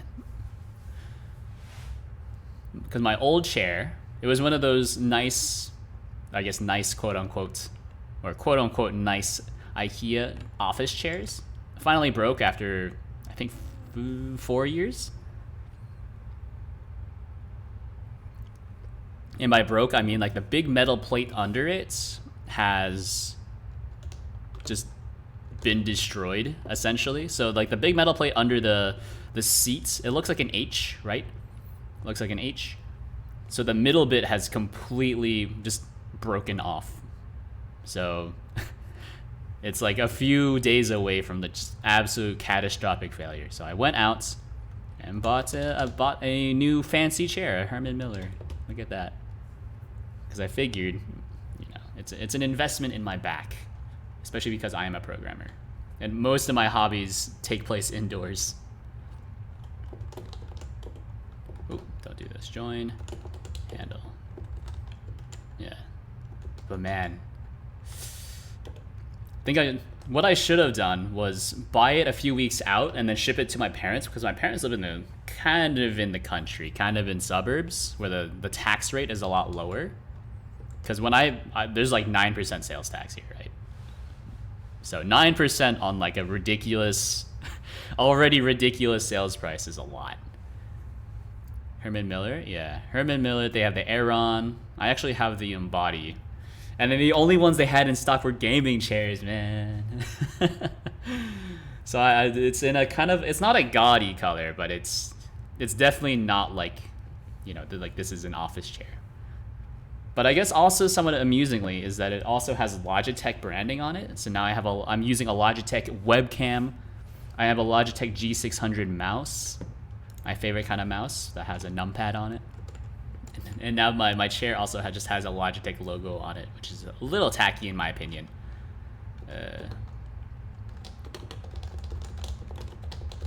Receiver, string, something like this.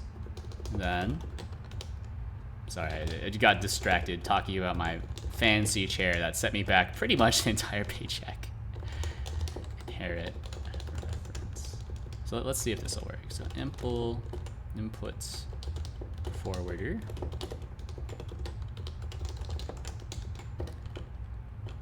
FM new.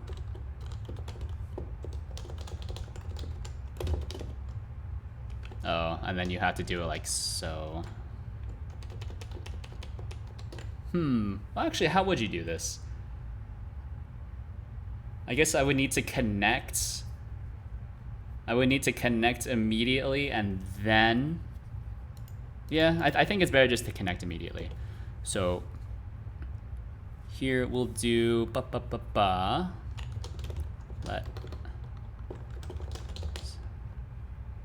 Oh, but no, you can't. Well, you can do this. Yeah, sender receiver is equal to bounded 0 with no capacity.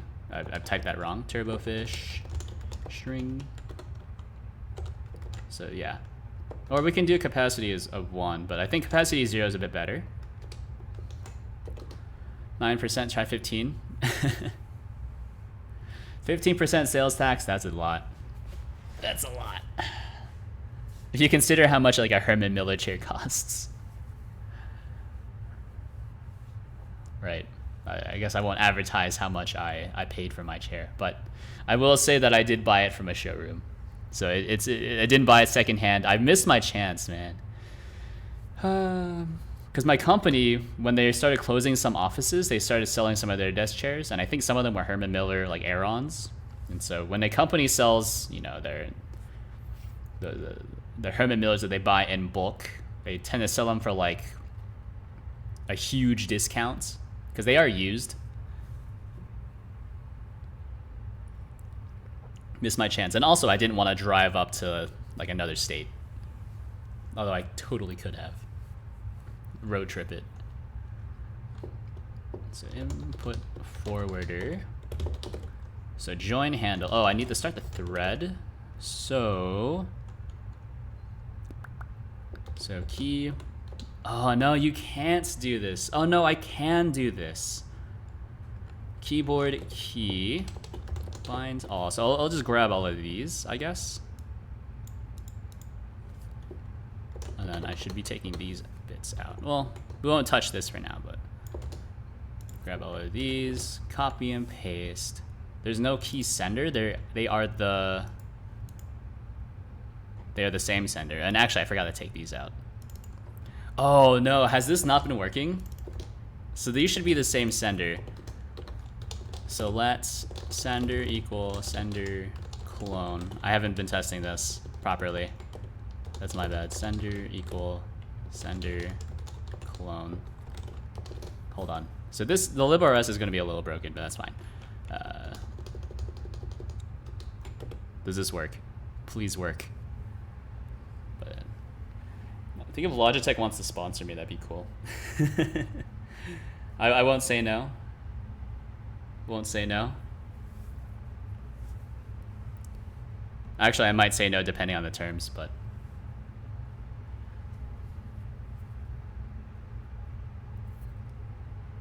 I think technically I'm sponsored by JetBrains, or at least I'm granted a free open source license from JetBrains. Oh, good. Actually, how is this working then if I haven't been using the proper senders?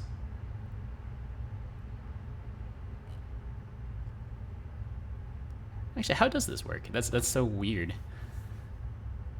Value borrowed here after move. Hold on. S0. So S0. So it might be like a shadowing thing. So it might be getting really messed up. Because we do need to move these values. Alright, cool. It was a shadowing thing. Or actually, what the heck?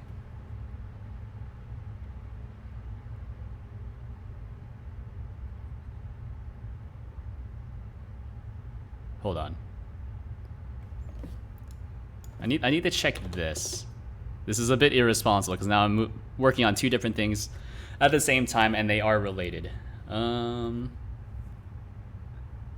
What the heck?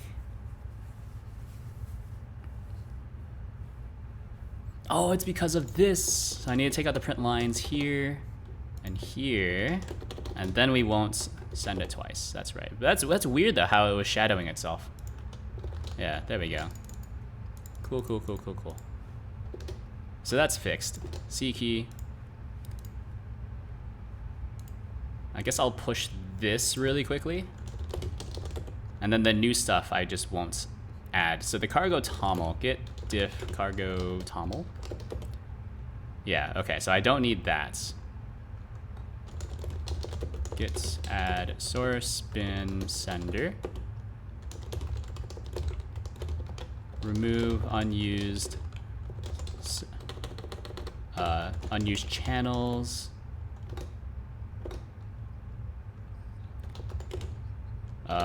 Fix how data is sent. That is very strange though. How was this? Oh, this wasn't working initially. I'm just dumb. It was just printing it out, but it wasn't actually sending it on the channel.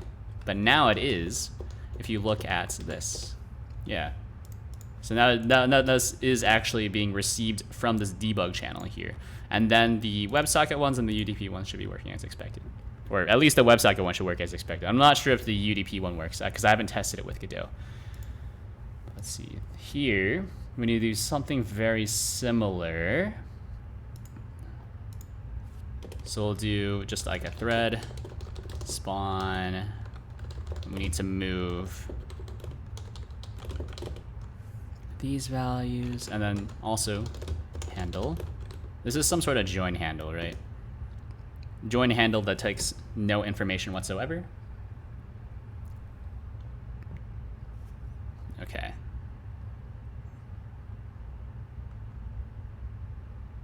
I guess what am I doing here? What am I doing? Input bots. Handle input events? Because it, like, this is a blocking. Yeah, see, this thing blocks, but I don't want it to block. But I'm also not sure how you're supposed to kill a thread. Outside of, yeah, let me see. Rust, stop thread. Yeah, how do you stop a thread if you don't have like a, if you don't have direct control over the thread? See, like, this is what I'm familiar with. It's the same process in a lot of languages, right? So you would spawn a thread and then have like a while loop, right? So like if I, while not should stop, right? Most languages, that's how you implement it. But here, that's not what I can do, because this entire function is blocking. So I'm not sure how to get out of it. I guess I could use like socket IO. Put this like in non-blocking mode. No, or I guess I could use Tokyo, I guess. Hard to say.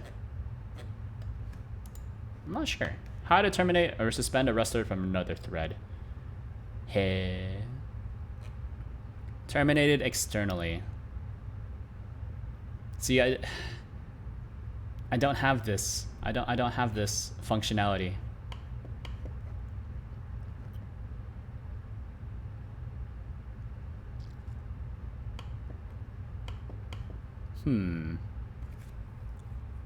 This looks confusing. Yeah, so they loop. Yeah, but it doesn't handle this use case. I'll just have to see if this works or not. So if it works, it works. If it doesn't work, then that sucks. Then I'll just go back to this more brute force solution.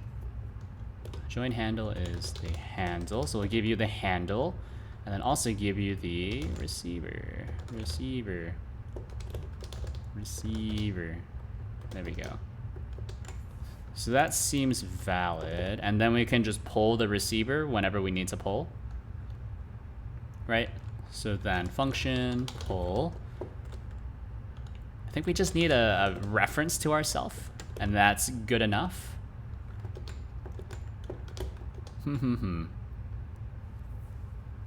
So you need to pull, and then this will give you a string, I guess. So this can return a Godot string. Method. So match self receiver resgive. Okay, some sort of string, and then we will Godot string. What is it called? Can you do from variant, from string, m as, please, code completion. I desire completion as string, yes. Otherwise, error. Godot string from string. Can I two-string this? Two-string? Or actually, doesn't from just work here? Possibly? It's not giving me errors, so I'm just gonna assume it's fine. Right, and then handle, add class, input forwarder, input forwarder. Something like that, and then we will cargo build release library. Okay, good.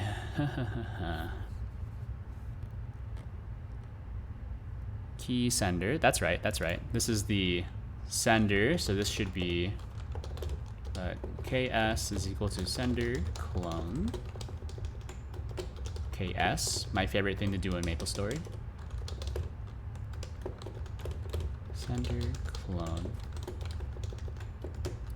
Now sender should be fine. And then under Expected struct input forwarder found nothing. Expected input forwarder because of return type. What? Isn't this fine? No? Is this a problem with the newer library? Oh, I'm dumb. Like that. Okay, there we go. Yeah, that's probably fine. I don't know. Let's create a test project and see if it's fine. Magic, yes. Oh, hello, Jordan. How are you? You have missed me working on basically a keylogger, aka the hotkey implementation. You missed me doing some website deployment stuff. How cool. And the fact that I currently do not have a build script for it, I just do it all manually. It's not terribly difficult to do. I just need to, you know, actually do it at some point. All right, so let's go into this. Yeah, like with a lot of things, there's lots of things to work on, not enough time. So let's see. Input forwarder. So I'll take whatever's in here, open up another folder. Full, yeah. So I can demonstrate that this works as expected here, right? So you can see that things are being logged in the console. So this is a true keylogger. And then I have an integration set up, so if you were to pass other arguments, so like WebSocket or UDP, it would connect to localhost ports, whatever port you send in, which is extremely dangerous, which is why I'm trying to figure out how to do this by just connecting to Godot directly. So there is no chance of, you know, even though the chance is extremely low, right? Like a hacker would need to be on your local area network in order to connect and intercept your key presses, but it is not impossible either. So it would be better just to eliminate that possibility altogether.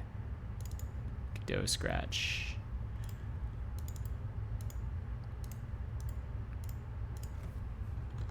Input forwarder. Okay, so we will move import forwarder.dll into here. Create a new GD native library. New resource, GD native library.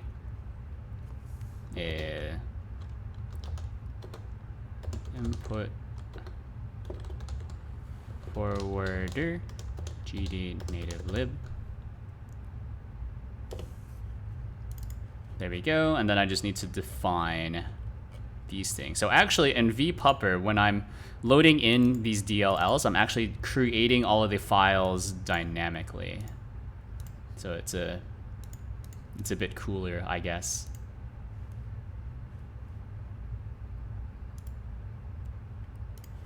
It's a bit cooler, a bit more I guess streamlined is a good term for it. Alright, class name. I think this is actually just called input forwarder as well. We'll just call it if.gdnativescript to really confuse myself in the future. Quick load. There's GDMP, which is media pipe. I was actually working on doing some media pipe earlier today as well.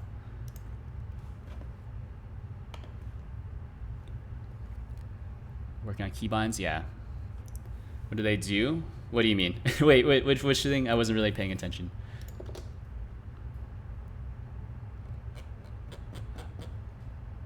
Okay, let me see. This is my test thingy, which means that there's a lot of just random garbage in here. Ignore most of this.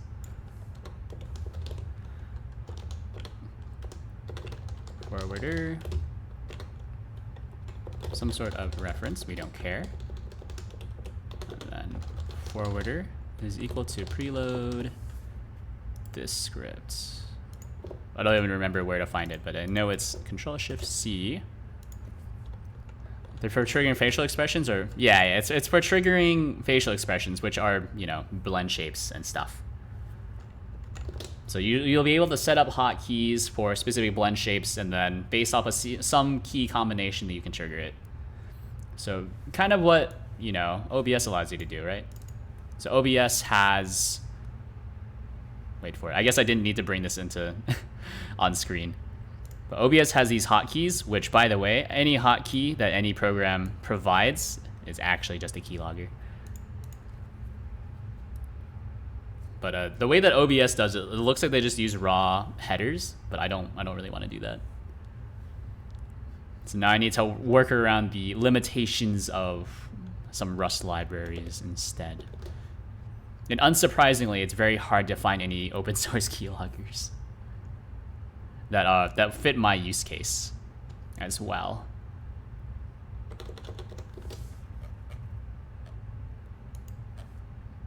All right, so just put me here. Func process forwarder pull, something like this. I think it'll work, probably. Nope. Oh, I see. New. That's right. No! It's blocking! Assign values type. I mean, it's technically correct. Alright, whatever. Oh, that's great. That's just fantastic. Oh, actually it works. Look at that. Look at that.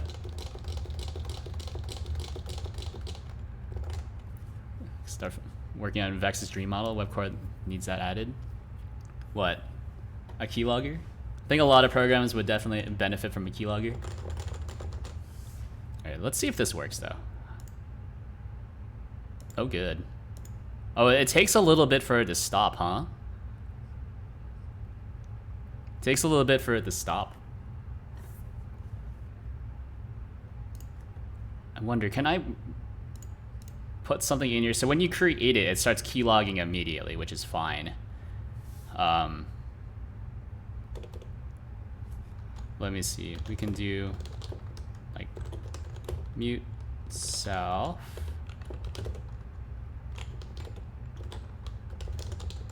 Method, so then self join handle. Join is finished. Checks if the associated thread is finished running its main function. I guess there's no way to just kill it, huh? Yeah.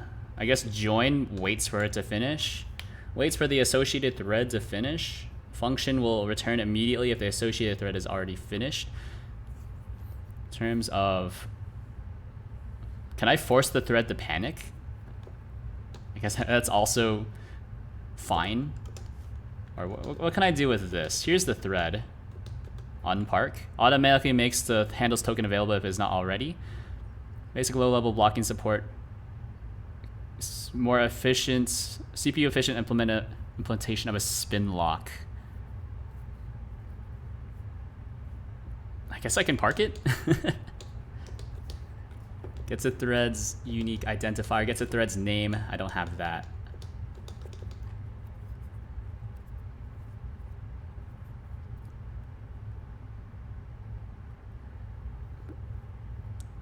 Park and the unpark. Park documentation. Usually Discord has a keybind for mutes, but WebCore doesn't seem to have that without the window being in front. Yes. I think that's the case for a lot of programs. Because it's hard, right? Most OSs make it a little difficult, at the very least, for you to, you know, get inputs when the window is not focused. Because, again, that's a keylogger. If a program is able to get inputs when it's not focused, it is a keylogger.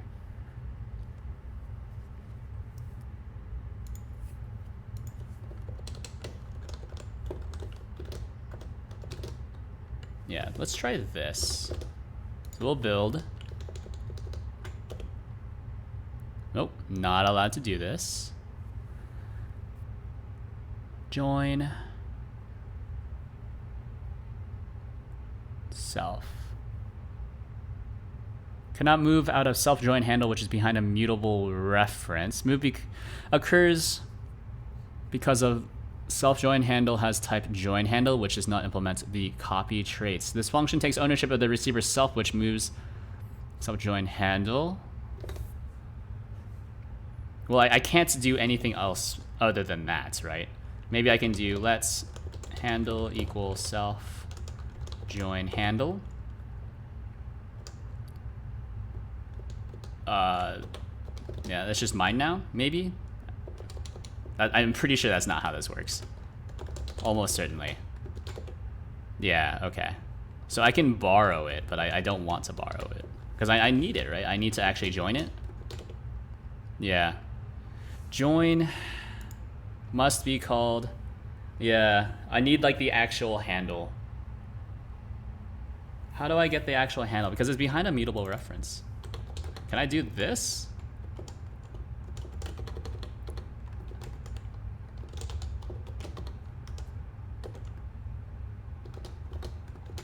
Hold on.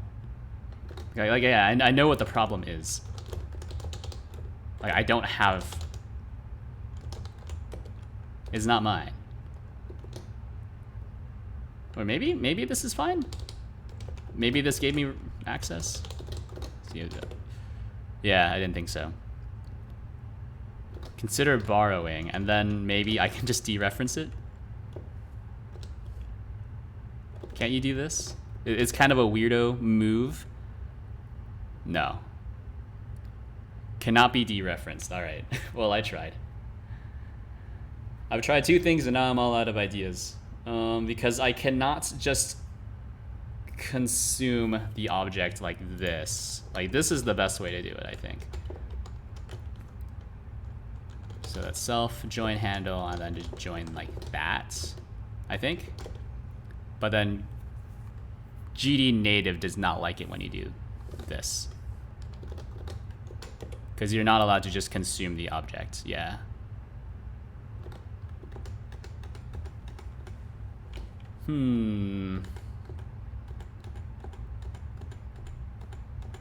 I think I can do this if I box it. Yeah, if I box the join handle. Yeah, so then it's not like directly associated with the struct, it's just kind of like somewhere.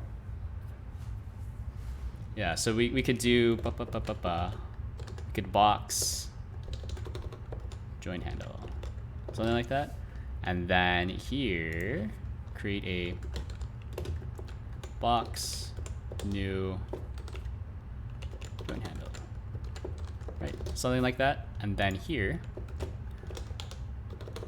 let handle is equal to self join handle. Hold on. As reference. No. Isn't it like I can just dereference it entirely? Right? Yeah, into something like that. No? Maybe not?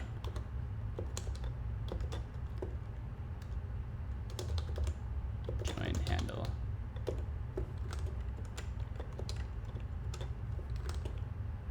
Yeah, you're not allowed to do this. Hold on. I have a cheat sheet for this. Rust memory cheat sheet.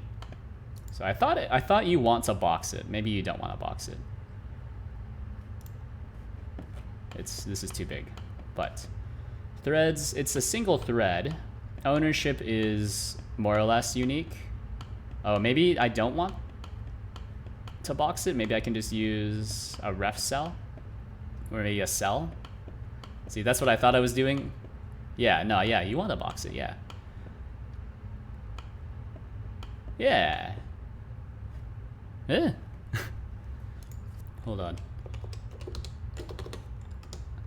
See, it's one of the few times it was actually right. But now I can't. Just can't do that. Right. Like, you're not allowed to do this. Unwrap. Yeah.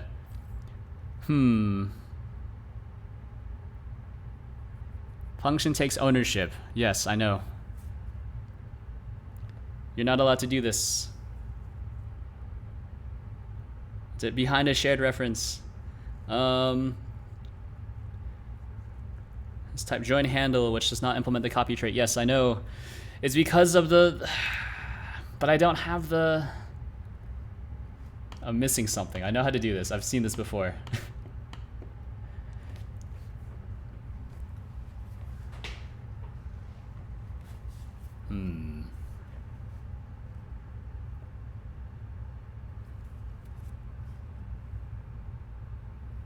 I don't know. I'll be right back. I'm going to refill my drink.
My favorite thing about my new chair is that it has like an extendable like seat.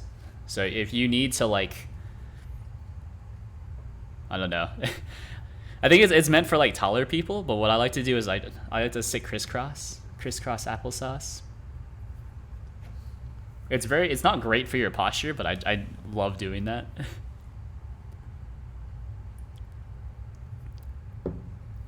It's comfy, yeah. It's also nice because sometimes, like I never do it when I stream, but sometimes I also just like to bunch my legs up, kind of like a huddle position. Somewhat surprising that I'm still limber enough to make that happen.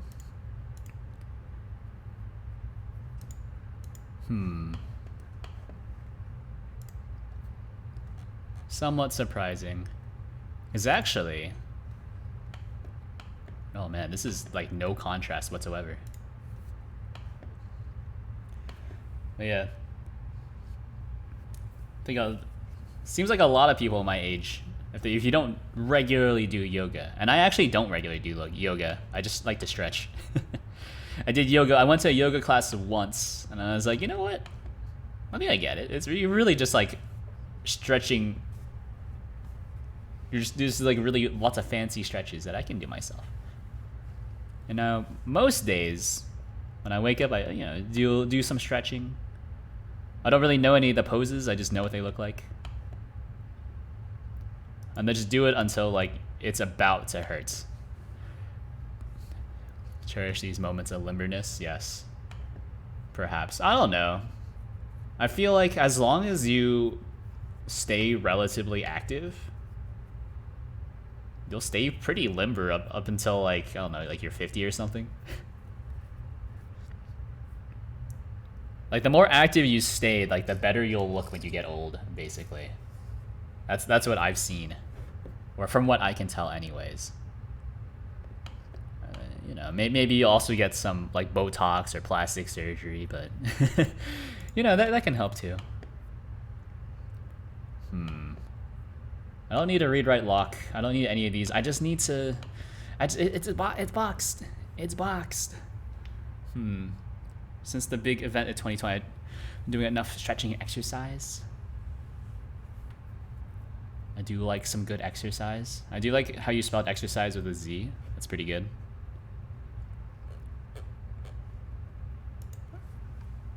I think the big event of 2020 meant that I no longer do like weight training. Because, you know, I kind of refuse to wear a mask when when I'm working out in a gym. I don't like to wear a mask. let's say that. So instead of doing that, I've just started running a lot more. Because it's hard to breathe, man. Like, can you breathe with a mask on? Yes. Is it harder? Also yes. It's ridiculous to assert that it's not, which is why I thought it was really weird when like lots of doctors are coming out saying like you should wear a mask at the gym. It's like not any harder. No, that's not true. That's actually extremely false. It is like way harder to breathe with a mask on.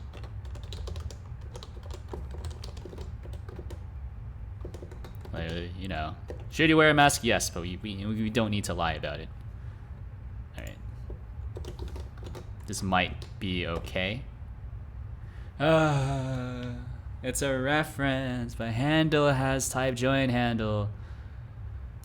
Can I dereference it? Okay, are you allowed to do this? Like pointer to the reference of a pointer of a dereferenced pointer to a join handle. Is this okay? What am I doing? Take a reference to the pointer to a reference of a pointer to a box. Use the best letter in every word should have it. So trues. My prime is able to do a lot physically, at least. Now I barely exercise. Oh my god. Nice spelling. You're not even American? Actually, I've always assumed Jordan was American. I'm not sure, actually. Never confirmed it. I might be the only American here. Yeah, okay. I don't know how to do this. I don't know how to do this, but what if we make this an object and then you just need to make sure to kill it? Yeah, okay. Well, I don't really know. How do I join Rust? Join thread. I need an example. How do I join thread? Like I know how to do it, but I don't have the handle anymore. Yeah.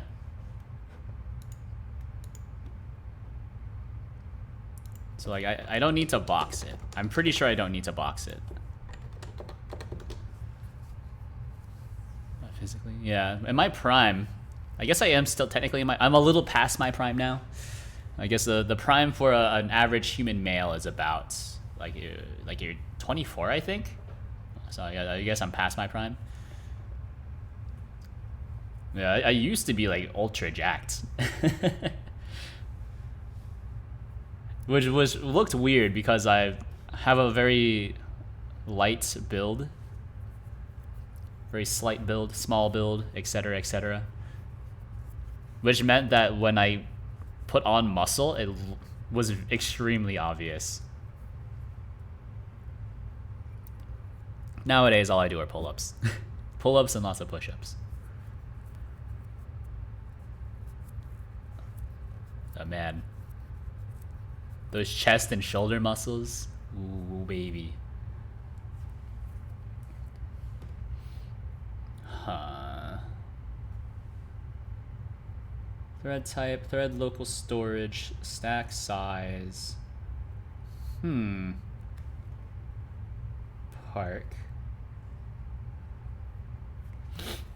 Let me see. Hey. Jurassic Jordan. American, yes. There we go. There's at least 2 Americans currently here then. There's me and probably Jordan. Yeah, because doesn't Canadians don't use... Wait, no. Well, Canadians call it Z, but also... Wait, do Canadians use the British spelling or the American spelling? I don't remember. Is it color or is it color?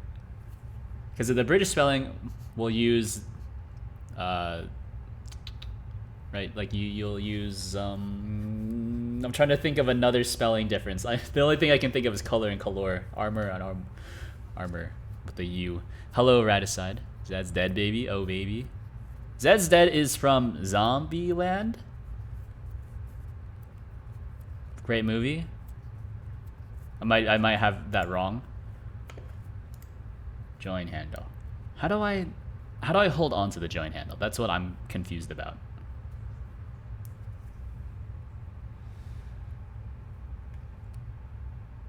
A thread being detached and outliving the thread that spawned it. Yes, but then how do I kill it? Waits for the associated thread to finish. In terms of atomic memory, ordering the completion of the associated thread synchronizes with its function, returning another. Blah blah. Yeah, like that. This is my join handle, right? This is a join handle. Is the problem that it's not sure what the type is? No. I mean, it'll figure it out, right? Like I can manually specify that this is just a nothing thread, right? Nothing will happen once it's joined. There's some Pulp Fiction. It's one of those movies. Wasn't what's his face? Bald man. he's in both movies though, right? Yeah, because in Pulp Fiction he spoilers kills the dude. Does he kill the Gimp as well? And then he says Zed's dead after that scene. What's his name? Bruce Willis. Yeah, Bruce Willis he's in Pulp Fiction as the guy who owes money to Marcellus Wallace. That's right. And in Zombieland, he's just one of the main characters. Canadians use a mix of spellings. My friend was mid-teens. Is it 3 hours at gym doing cardio and CrossFit? How do you know if someone does CrossFit? Don't worry, they'll tell you. Cross-country ski race training, downhill skiing. It's a lot of outdoor stuff. I think when I was a teenager, I mostly just played a lot of instruments. As raw handle. Extracts the raw handle. But then join. How do I get the... Like this consumes it, but I'm not sure how to grab it. As handle. Can I just get the handle? Is this how this works? Self join handle as raw handle, and then I can join it, right? No. Nope, this is just like a raw window or a raw thread handle, and it's also only on Windows, so we probably don't want to do that. As handle. It's a Windows thread handle. I don't need this. I don't need this. But then I don't know how to get it. How do I consume this? You can join the handle without block until the thread exits. Yeah, well, see, that's what I'm confused about, right? It's because this part here, handle input events, this blocks anyways, so I do need to run it on its own thread. And then I have the handle here. Do I not need to join it? And then what I could do instead, I guess, is change this to just be like, this is an object, I guess. And then once I kill this object, then this join handle will go away. Is that how that works? Some moonlighting. 1 or 2 paths either. Yeah, shut in or not see the sun for 8 to 9 months of the year. Go skiing. The Alpine. I've been skiing once. It was very painful. You know, I've told the story on a stream before, but like, we went skiing. We just like on a random ski trip. Because I'm from the south, so it's very difficult for us to go skiing. But anyways, we went. It was a fun time. Fell over a lot. It was actually easier to ski on I guess the slightly intermediate slopes rather than on the beginner slopes, because when you're going faster, it's easier to keep yourself upright. But the next day I was not able to get up. My entire body was just like in pain. And then when I like a few days later after that, I was like, man, like my entire body is just bruised. It looked like I got hit by a car. You need to, your thread is an infinite loop, so it'll never end. Yeah, that's what I'm kind of confused about. So if I change this into an object, do you think it'll just join itself? I don't know. I'm unsure. But I'm pretty sure this will work. And then I copy the DLL over to you. So, there's no scripting just yet, but that's fine. Or there's no automation, but we're working on it. And then forwarder. So, and then the process, blah, blah. And we can do if inputs is action just pressed. I don't know. We'll do like UI down or something. Then we can do forwarder free. Right? Maybe? Oh, this is gonna break, by the way. Ooh. Yeah, this is gonna break. Hold on. Or it kind of worked. It kind of worked. But no, this script is now wrong because this is script class. I guess it doesn't matter actually. Yeah. You know what? Well, hold on. Open up this thing. Oh, don't press K. Press this one instead. Dev Godot scratch here. Input forwarder. Native script. So this is the native script. Okay, I think this looks fine. Yeah, that's fine. Okay, cool. So why did this not update immediately then? Teach 6 to 10-year-old kids how to ski expert level terrain and drop cliffs up to 30 feet. I don't know what that means, but it sounds interesting. Okay, cool. Look at this. So then if I do... I have a bet. I don't know Windows or Godot, but I know Rust. Oh, geez. Yeah. I kind of know Rust. I know Rust when I do it. It's one of those things I just need to relearn it a lot. Just like regex. Alright, so this is probably not good, huh? Yeah, this is like ultra blocking.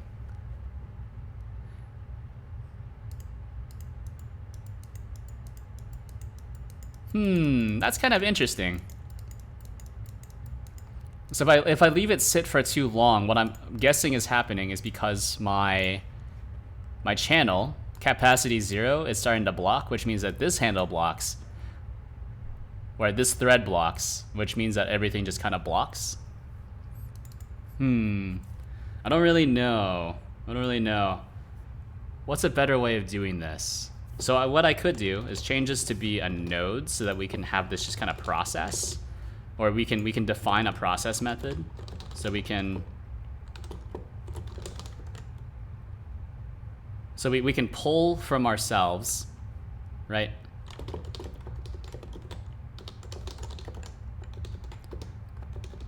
So we take out this method, so this is no longer a method like this. But instead we just have this do let's, well, I guess it's possible you won't get any input at all, huh?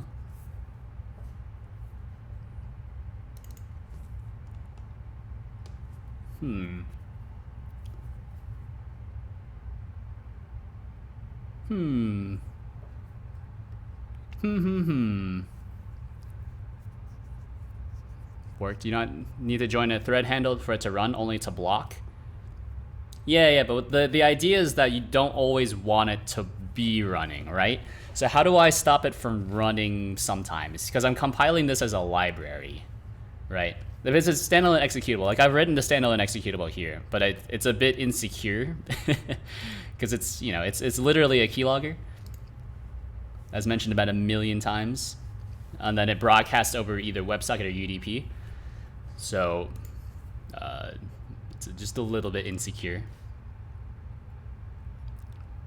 And then I have something set up on the Godot side to listen to that socket, but I would rather it be like this. Logic inside the thread's code deposits. Yeah, but see, that's the problem, is that I'm not able to do that. Yeah, I need to use a channel. That's the standard solution, of course. But here, this function blocks by itself, right? Handle input events is already blocking. So how do I not... How do I have the channel here? Like, if you already have a function that's blocking, like that's what I'm confused about. This function already blocks, so I can't use a channel anywhere else. If it's blocked, you can't do it. Yeah, see, that's what I'm confused about. So it does take some callbacks here, but these are just like raw callbacks, right? These are just raw callbacks. It doesn't matter. And then these also just log spam for now.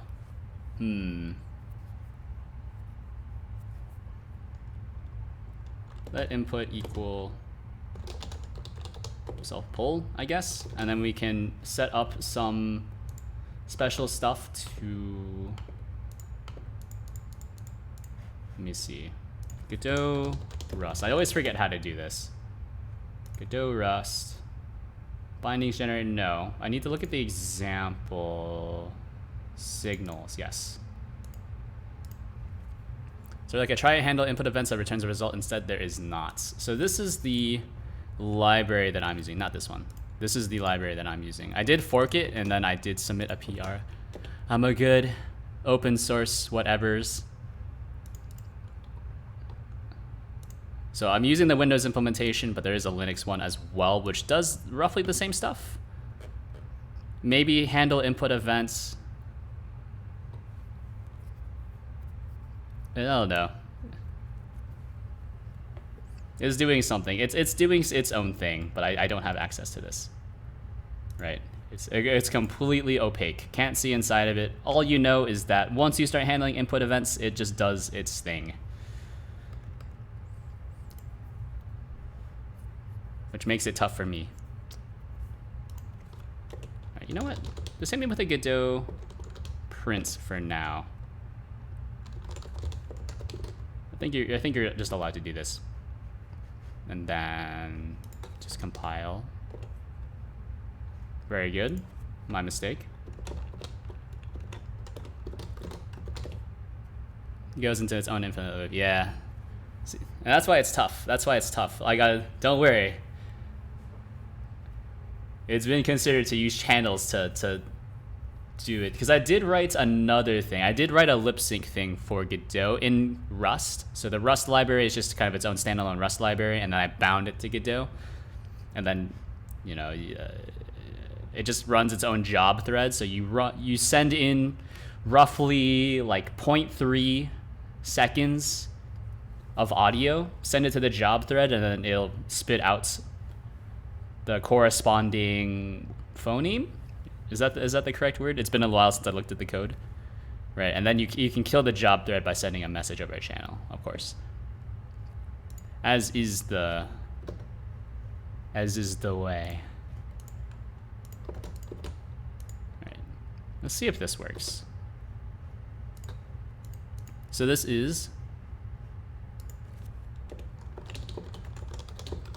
a little different, right? So I don't need to call pull. It's actually not even exposed anymore. So we should just see log spam now. Nope. Nope. Is it not working? Yeah, okay. Well, that's fine, I guess. I don't know. Let me see. Task manager. Am I able to see the... Look at that. Face tracker, that's fine. Test screen. Just scratch. I guess I'm not able to see the... What? Oh, that was not good. I don't know how visible that was, but my entire computer like froze for... It hitched like twice.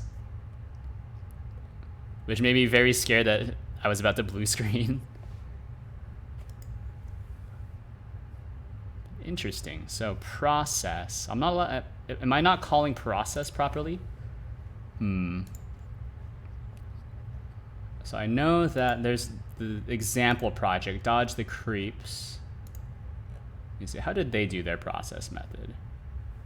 Oh, it's lower underscore process. That's right. That's how Godot calls it. That's right. That's right. All right, compile me again. That's why it's not running. I guess I could also just check it like this, right? Forwarder process, like that. How do I spell forwarder? Windows, yeah. I mean, I like Windows, right? It's functional, more or less. Oh, good. All right, so it's still the same problem, but that's fine. Oh, because this blocks. That's right. This, not this one. This blocks. So if self receiver zero capacity. Oh, zero capacity. Okay, that's fine. So we want to have it at capacity 1. Then receiver blocks until message is received. The channel is empty and disconnected. Empty and not disconnected, this will block. Okay, so we don't want to block. Okay, so if self receiver is empty, just receive, we can do you think it'll figure it out? See, the entire into syntax is always kind of confused me. But I guess it works this time. Because I'm never really sure which things implements like the correct into thing. Like, do I understand how it works? Yes. But I feel like it only ever works when I implement it. But libraries that I'm using almost never implements into properly. Or at least for what I need it to do. And maybe that's just like a me thing. Maybe I'm just crazy. Anyways, check this out. Oh, hold on. An excessive argument is given. 42. Oh, okay. How did you do this? Do you have a process? You do have a process. And it takes a delta. That's right. That's right.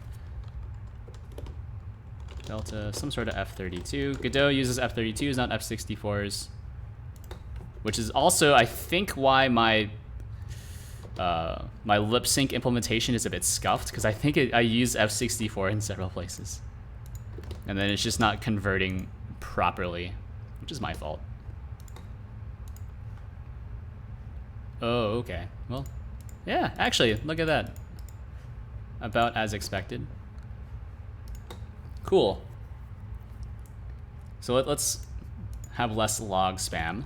So if input is empty, or not is input is empty, something like that, and then we have the additional code somewhere elsewhere.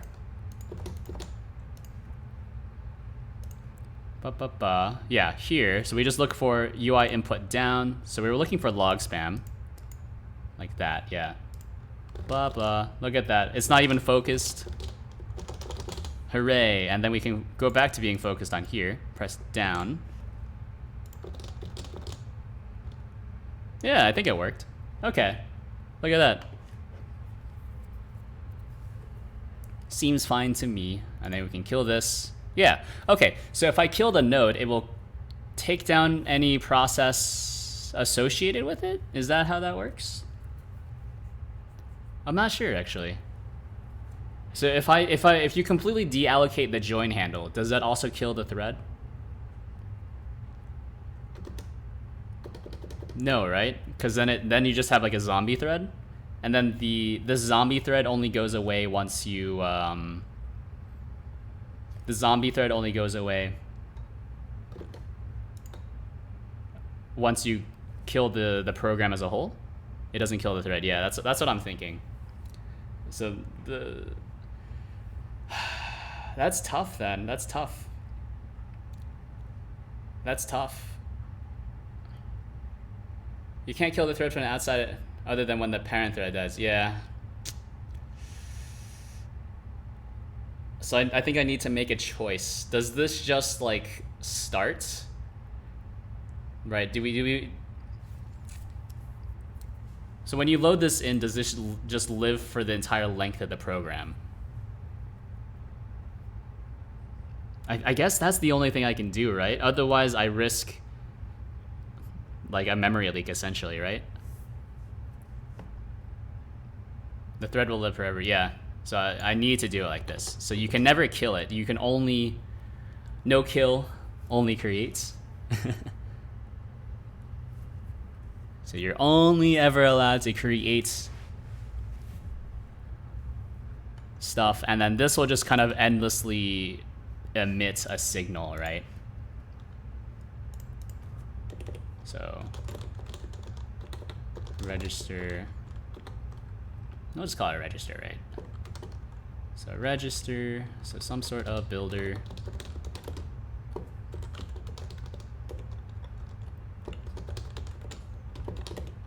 So builder, signal. What are we calling it? We're calling it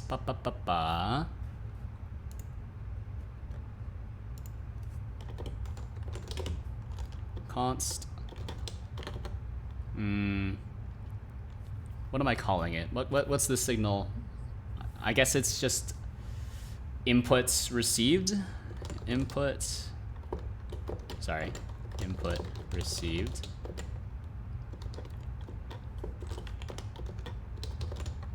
Or some sort of string.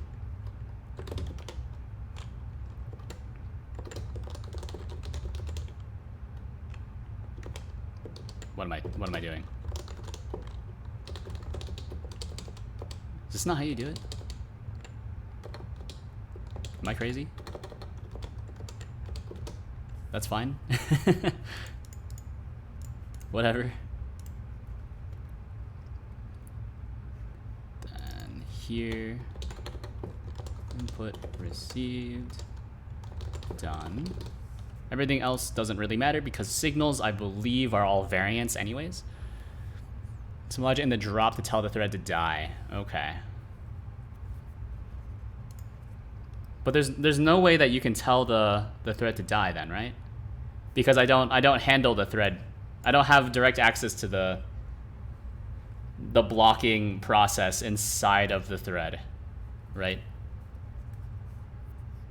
So the only thing I can do at this point is just basically, if you don't want the keylogger running, aka you don't want the hotkey process running, then just you have to delete it manually. I think that makes sense.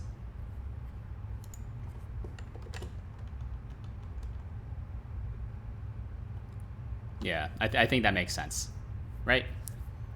So if you... Yeah, it's a bit of a pain. Yeah, well, there's nothing I can do otherwise.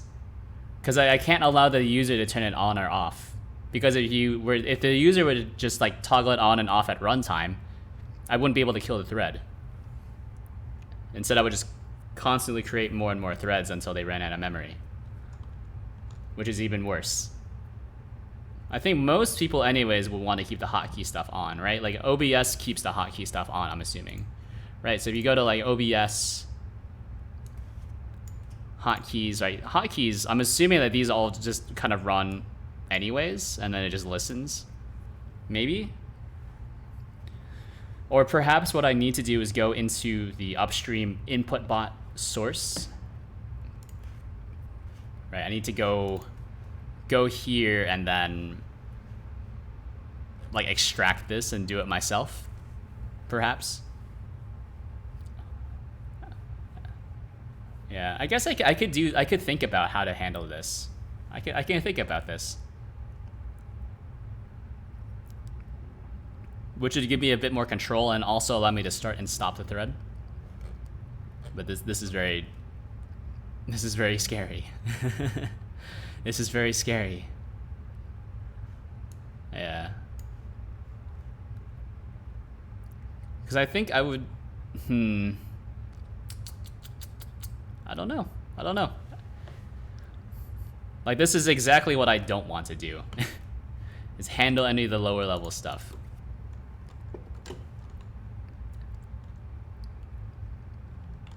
Alright.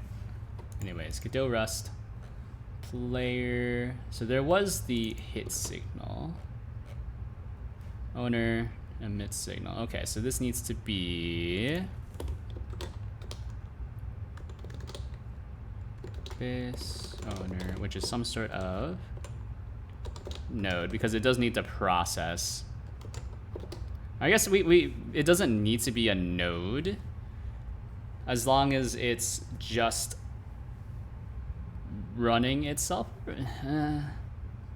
Let's have it be a node. It's just easier.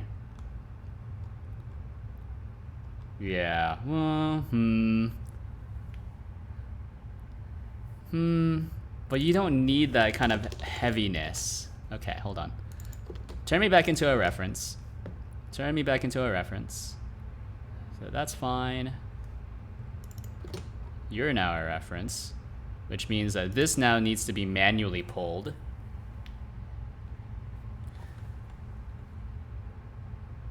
Or no? No, just keep it like this.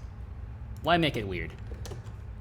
And then owner, emit signal, input received, var args, absolutely nothing. So just the empty slice. Okay, well that's fine. Right. So compile me. That's good. Expected string, found string, consider borrowing here. That's right. To string. Oh, wait. This has to be like that, sorry. Expected type. Wait, is that not how you're supposed to do it? Wait, how are you supposed to do it? The static lifetime is, that's fine. Okay. Add a reference here. Right, because you don't want to consume it, that's right. Doesn't have a size known at compile time. That's good. How do you do this again? Rust, constant, string. Yes, I never remember how to do it. Oh, it's like this. I knew that. Which means that I don't need to do this reference to a reference to a string. Now you can just do that, right? Okay, then copy the DLLs back over. As always, it surprises a lot of people when they know that I was employed as a professional Rust developer.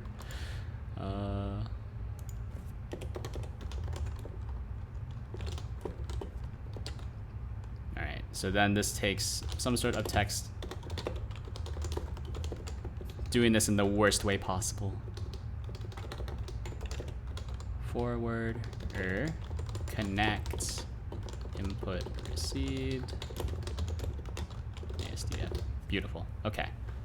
So that should be fine, which means that this now lives for as long as possible. We're running into a bunch of errors. Computer just hitched again. That's not good. Can't emit non-existing signal input received. Did I not? Oh, that's right, I did not. Because I need to register the function here. So register with, that's right. Register with. Just call it register, right? That's what I called it, yeah. So compile me. Copy me. And then I'll go back to Godot. Yeah, send me. So click, click, click. Oh, that's not good. Error calling method from signal. Expected 1 argument but called with 0. That's correct, because this should not be an empty slice. This should be whatever the input is. Can I do that? I think I can do that. Yeah, it's just var args, and then I can add in the Godot string because that's a Godot reference counted object. That's right. Nope. Expected struct variance found struct Godot string. Okay, so Godot string, you can variant it. Yeah. Okay. Once more with feeling. DLL. Do you have to keep the editor minimized to force the Godot editor to unload the DLL? All right, yeah, so there we go. And then it'll just have to live for forever, but that's fine. That's fine.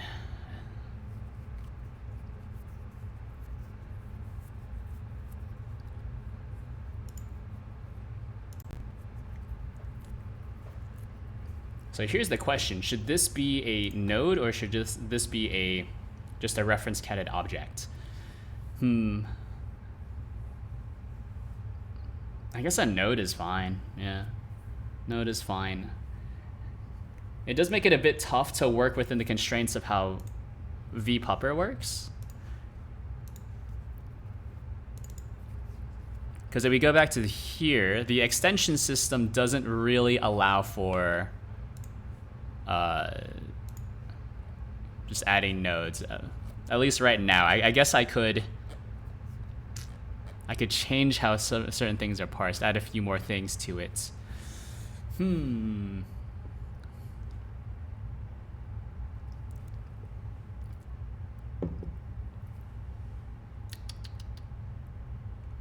Yeah, because otherwise there's no way to force it to poll.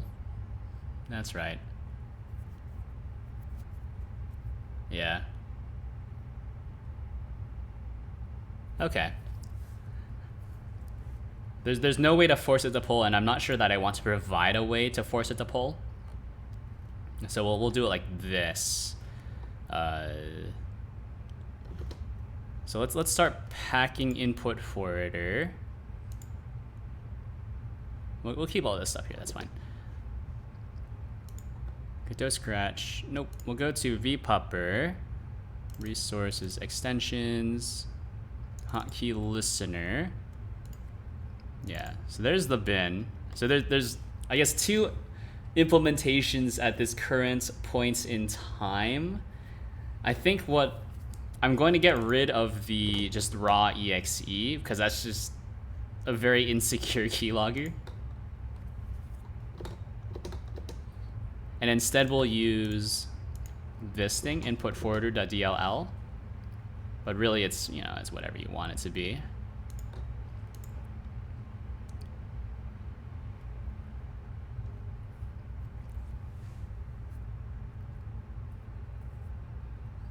Yeah. So input forwarder.exe, we don't need that. Hotkey listener uses input forwarder, and then we'll pack it into a runtime loadable GD native object. That's right. So I don't know. Throw me here.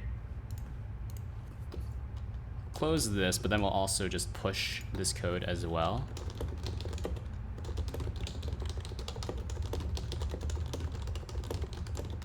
Add GD native thing. Add GD native impl. So we'll just hit that with a push. Go to vpuppr, and then we will start working on hotkey listener. So now bin, that's not really true. I guess this should be inputs forwarder. Move the DLL into there.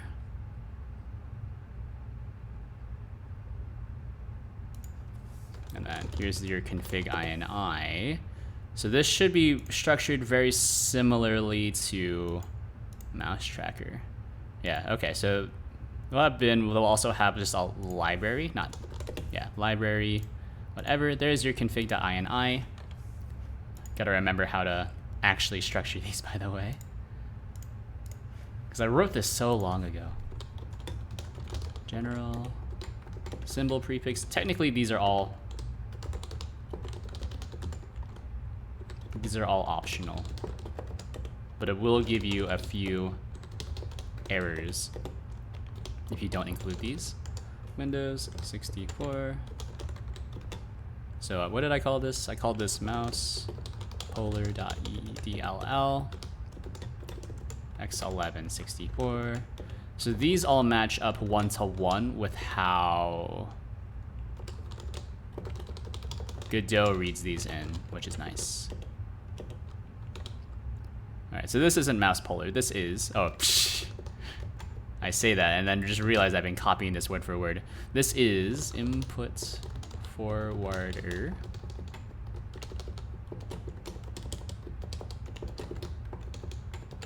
Input forwarder extends node. Yeah, there we go. There's your config ini. These are relative paths, so we just place it in the same folder and it'll be good enough. And then here, config.toml.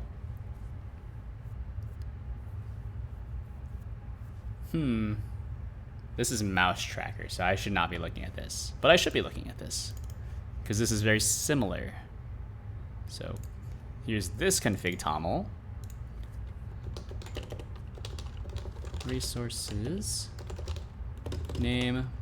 We'll call this input forwarder. Lib. Forwarder. Forwarder. Tags. Some sort of plugin. Entry point. GD native is true. Okay, cool. Oh, you know what? It's super late. Am I about to mess up this, my Duolingo streak? One sec. 3 minutes? All right, we'll do a really quick Chinese one. Hold on. Turn off the sound. So you're not like freaked out by the very, very basic Mandarin Chinese being blazed past. It was nice. I can't really speak Mandarin.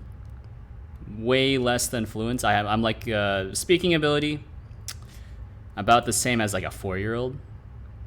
My reading ability about the same as possibly like a 10-year-old. Like I can read a pretty good amount, which is the opposite case of most people.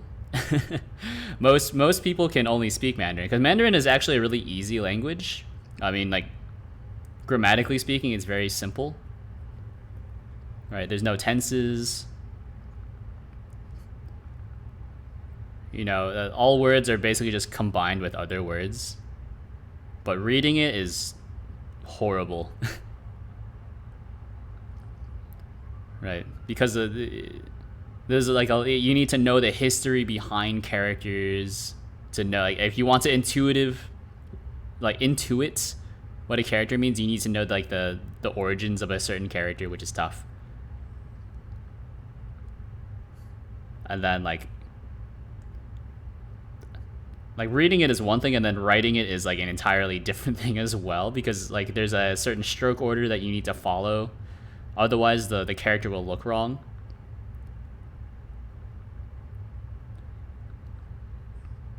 Etc. etc. But I don't know. I feel like I've learned at least some of the basics. I've learned enough basics that I can actually kind of guess what a character means at this point. Because, you know, there's like the characters are all made up of radicals. So there's like the human radical, which is, it looks like an eye in English. There's like the water radical, which looks like 3 dots. That's also a pretty good one. There's the fire radical, which is the 4 dots. Like, water radical is 3 dots vertically. Fire radical is 4 dots horizontally. Not a fan of programs like Duolingo. It takes language out of context, which creates bad habits. I think the most important thing for Duolingo, for me, is that one, it creates a habit, and 2, it like incentivizes you to go back, right? Because lots of people don't like to admit it, but like a lot of language is just repetition. Like you need to like expose yourself to the language over and over again until you see something and you're just like, oh, that's what that means, or that's at least how you say it, right? So like the fact that like I don't need to really think about, what these words mean is already like really, really important. Which means that I can just kind of look at the shape of the word and then just kind of figure it out subconsciously. Whereas, if I'm reading something like Spanish, I need to like read every single word and be like, yo quiero Taco Bell. Yeah, you gotta think a bit harder about it. Which is what, programs like Duolingo are good for, is that it forces you to learn vocabulary. And so at least you're able to pick it out without having to think about it. And then after that, then you can start thinking about sentence structure and all that. Like there's also, it's important, right? Being able to identify a sentence,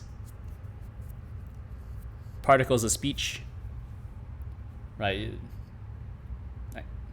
It's better to have like natural language immersion, blah, blah, blah, but it's hard to find good reading material that's like at a normal level, if that makes any sense.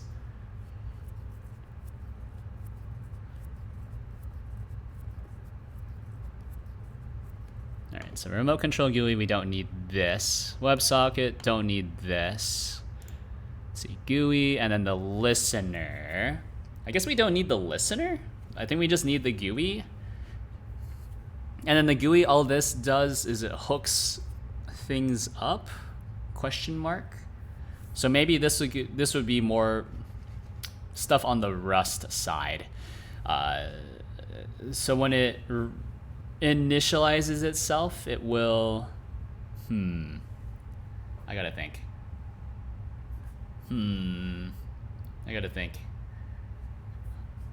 So like the GUI, obviously, right, is that you would load in the GUI like this, right? It's just called GUI right now. And then this just allows you to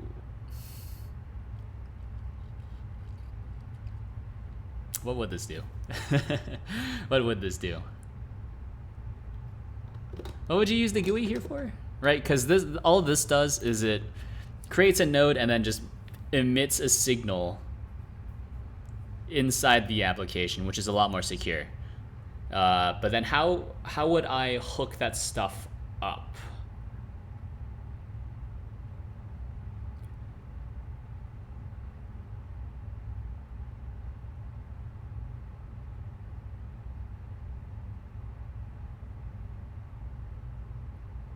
I'm thinking.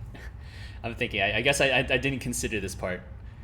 Because I have the blend shape stuff actually configured as something completely separate.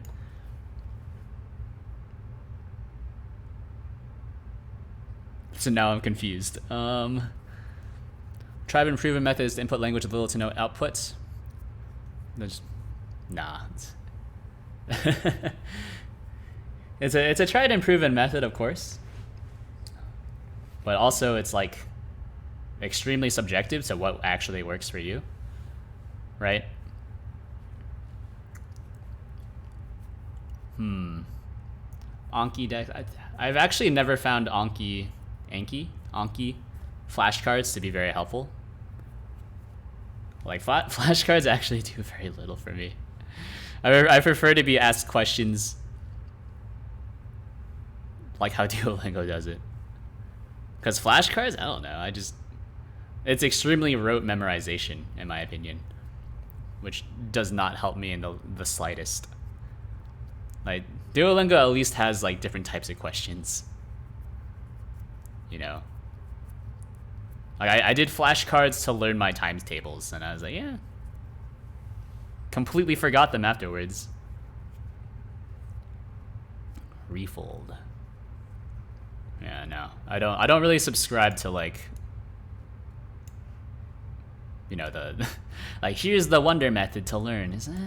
I don't know. It doesn't really work for me. Sorry.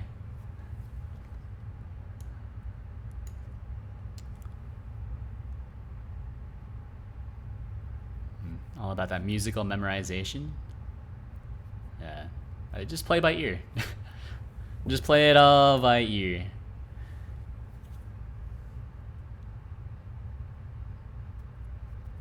Play it all by ear. Because actually, I still struggle with reading musical notation. Even though I've played violin for forever now. Yeah, whenever I'm like notating or taking notes on my sheet music, what tends to freak people out is I'll still write like hand position or finger position above notes, because I just don't remember. Like, I don't know.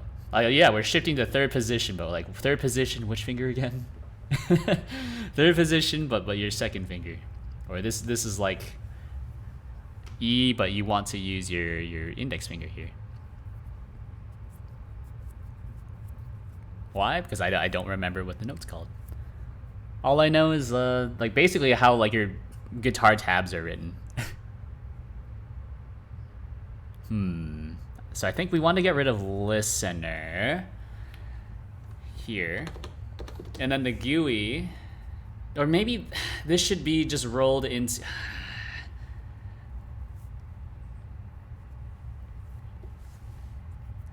Hold on.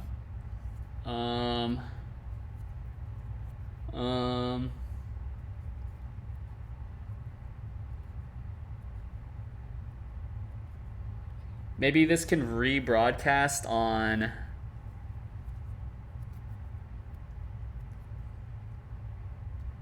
Maybe this can.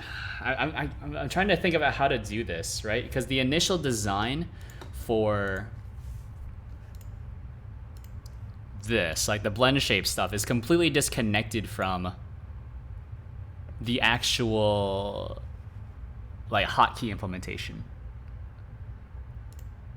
right? So if we load in Callie's model, I want to refold is taking 20% of the time to do flashcards, intensive immersion, and whatever possible to do passive immersion. Yeah, well, I think the best solution is just to go to whatever country you need to go to, right? And force yourself to immerse yourself, so you don't have a choice. Yeah, like I know in Canada they do like was it French immersion classes, something like that. I'm pretty sure like some places in the US also have like immersion classes. Like I think my high school had Spanish immersion classes. So all you would ever hear about is, you know, or they would teach all your classes in Spanish, right? Like forcing you to do it in a different language while also like having to apply other information as well. So, you know, like here's Spanish calculus, you know, good luck.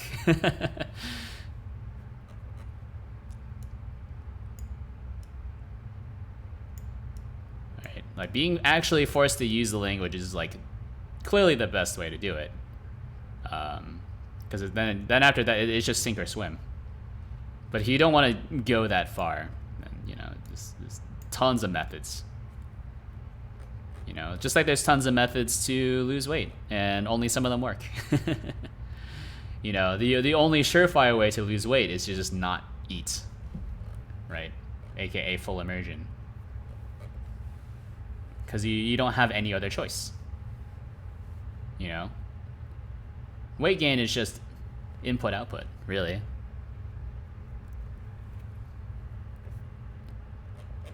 So let me see. Hotkeys, and then also whether or not this is a replacement. It either replaces or it's additive. And then you can also have a separate menu for configuring that. But then how do I hook up hotkeys? I guess what could happen is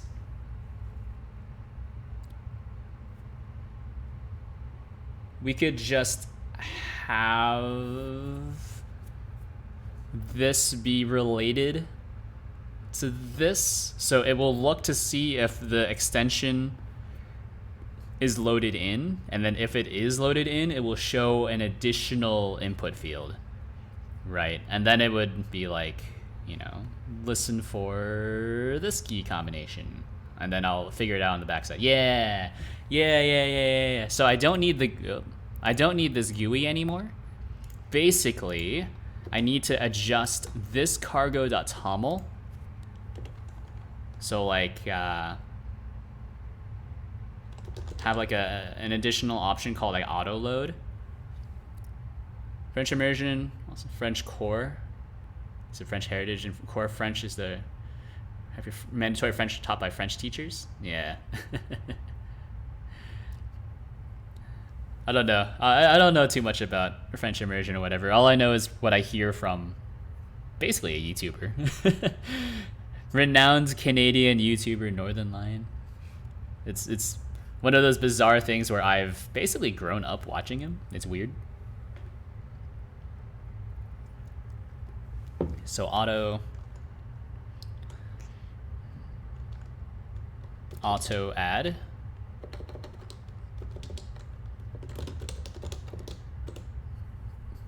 So I would need to add a separate key. And if it has like auto add, it means that it would add it to the scene tree essentially. Yes. Yes. Okay. So let's do this. Where's my extension manager? Where's my extension manager? I don't have it open. Okay. Extension manager.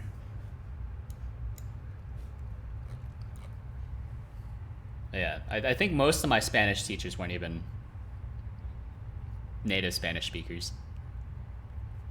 Either Latin America or like European Spanish. I think only one of them was like a native Spanish speaker. Then we had one person who was Italian, one person who was Irish, and she spoke with an Irish accent as well, which is hilarious.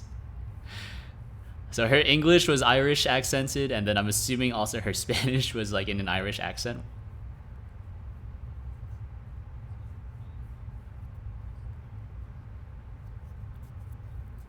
Just a weird situation all around. We did have one Spanish teacher who was from Mexico though, so that was fairly authentic. Although couldn't really tell me, really couldn't teach us about the, right? Because the big difference between Latin American Spanish and European Spanish is the vosotros form. So the you all form essentially. Something like that. So parse extension item. So resource keys. Let's do this. Auto add. Something like that. Once had a British Spanish teacher? Well, that's not that weird. That's not that weird, I guess. Maybe not. I don't know. Maybe that is as weird as an Irish Spanish teacher.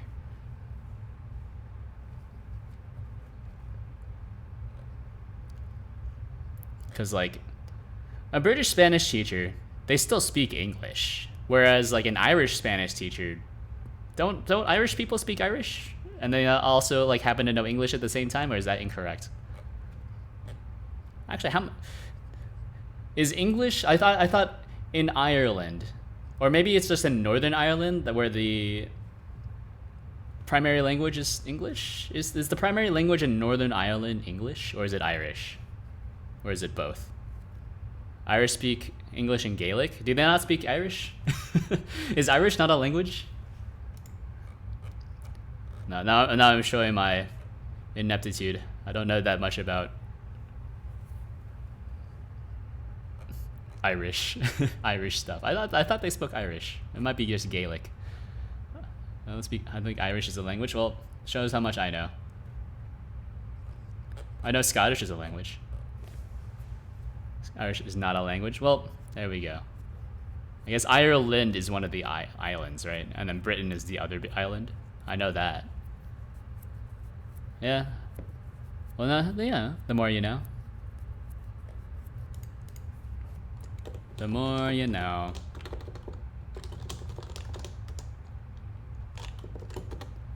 More you know.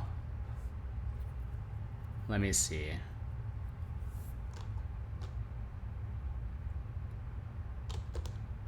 if data get resource keys auto add. Oh, what the heck? Who wrote this? Couldn't have been me. Auto add. Default to false if it's not there. So if it is auto add, then we want to do. So we have the entry points, and then we also pass in the context. So then we can do load resource, get extension. No, load. No, this is the extension, right? So the extension resource has extensions have extension resources, but then we can just load this in manually as well, right? Yeah. So load resource, load raw. Yeah, then we just load it. Yeah, that's what I thought I was doing.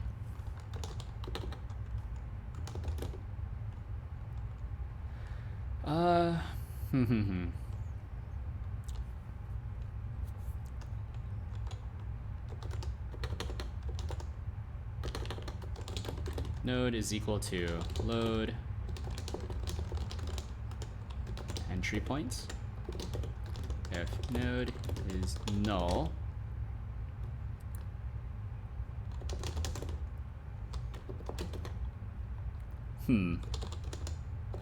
logger error. Scottish Gaelic for the Scots. Irish and Scots love their Gaelics. Wait, Scottish Gaelic, but then isn't Scott? It's called Scots, right? Like you don't speak Scottish, you speak Scots, something like that. Isn't that like just its own language? Because like, isn't there like a Scottish Wikipedia? And then there was that big controversy that like most of Scottish Wikipedia was written by someone who didn't speak Scots, right? And then there was the warning that a lot of AI that might have been trained on that version of Wikipedia now is trained on incorrect Scottish, which is like seriously messed up a bunch of like something the future of the language, because now a lot of like the AI generated stuff for Scottish is now incorrect, but then a bunch of other things have built off of that. So it's like unknown how deeply ingrained the incorrect version of the language is. Right, because that's the fun thing about machine learning, is that it's hard to know what connections the machine actually made.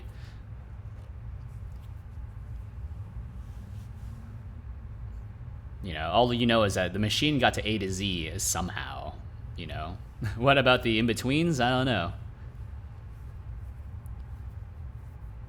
You could try to piece it together, but it's like similar to how like piecing together how like a Tor network works, right? You need to follow the nodes that are in between, something like that. It's been a while.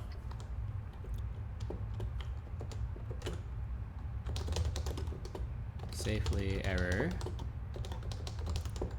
Code extension manager.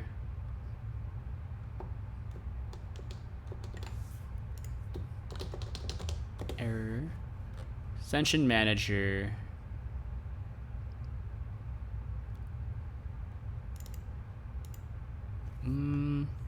No resources found. Or I guess it's like extension manager.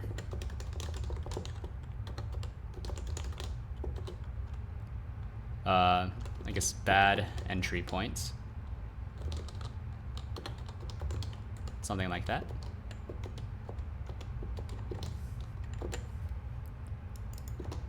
I'll pass this in. So if it's null, that's one thing. If type of node, well, actually, no. Type of node is not type object. Well, it must be an object. All right, that's a bad question. If node is class, true if the object inherits from the given class. So is class node. So if not node is class node, then extension manager invalid auto add resource. Yeah. Safely error dot code, whatever this is, and then it's just going to be the resource name at this point. Resource name. Oh, turn. We're not typing SQL here. Okay, cool. But if it is a node, then what we'll do is just add it. We'll just add it. And then we can add everything under the app manager as well. So we can do am add child. That doesn't feel right, but we're gonna do it anyways. Let's add a to do just in case. So to do, make this customizable. Customizable. Yeah. So now it'll just exist under that thing. Need to make sure node name is equal to resource name, so we're able to find it again. So I think that makes sense to me, because you can't place it under the extension manager, because the extension manager is just a singleton. It's not something that exists in the scene tree. Whereas app manager does exist in the scene tree. It's pretty much the singleton manager, which is what these are going to be. Yeah. Okay. And then error, give that a save, open up app manager. Or I guess we can actually open up default runner, and then under process, what we can do is this, set up scene, just really quick, to do testing. So am get node. What is it called? It's called input forwarder lib get node. That, because that's the resource name. That's right. Connect input received to ourself test. We'll just call it test. Right? I'll write the function right here, right above it. Some sort of text. And then we'll just run it through our own logger, right? Logger debug t. Just make sure to string it as well. Yeah, let's see if this works. Seem to load in. Okay. Load resource file not found. That's right, because it's a GD native resource. That's right. Oh.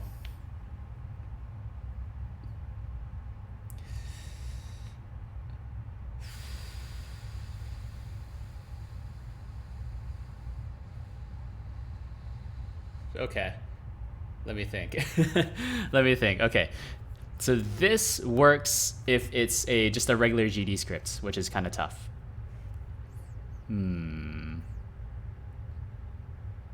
But what I'm trying to load in is a GD native resource. So let's take this out.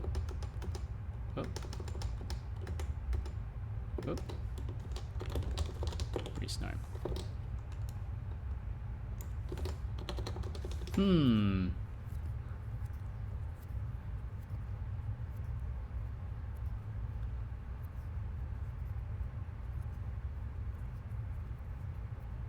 Turn safely. Okay, so this adds it to the resources.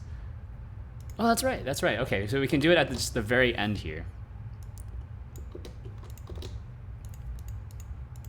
And then we can do we can grab this, and then we do need to match on this. So if ext resource is extension GD native extension resource, then we'll do it one way. Well,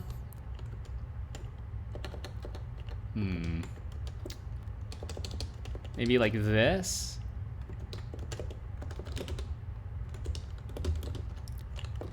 Right, so this is an extension, clearly. So e resources, resource name, right? And then here, node, load, we can do, okay, so that's load resource. I guess I can call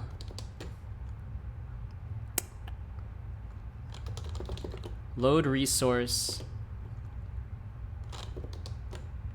load GD native resource for the extension. Do I have the extension name? Do I just have like the regular extension name? E dot extension name dot the resource name dot, ah, jeez.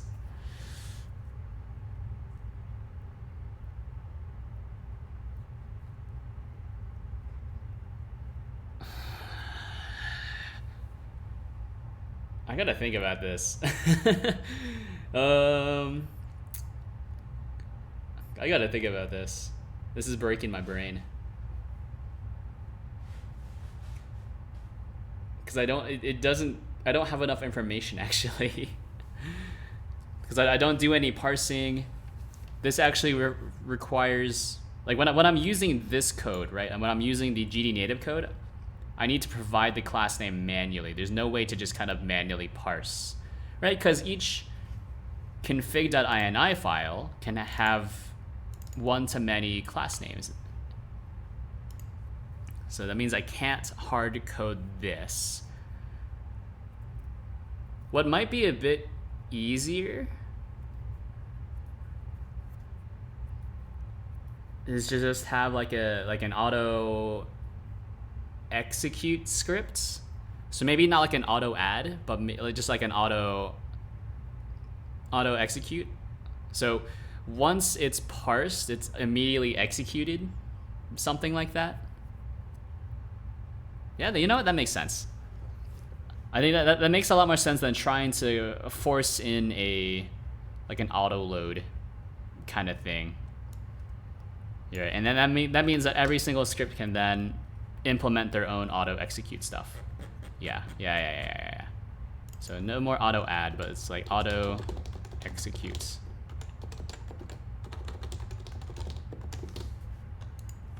So I'll get rid of this. Resources name. Put forward set up. Because like technically it doesn't need a tag at all.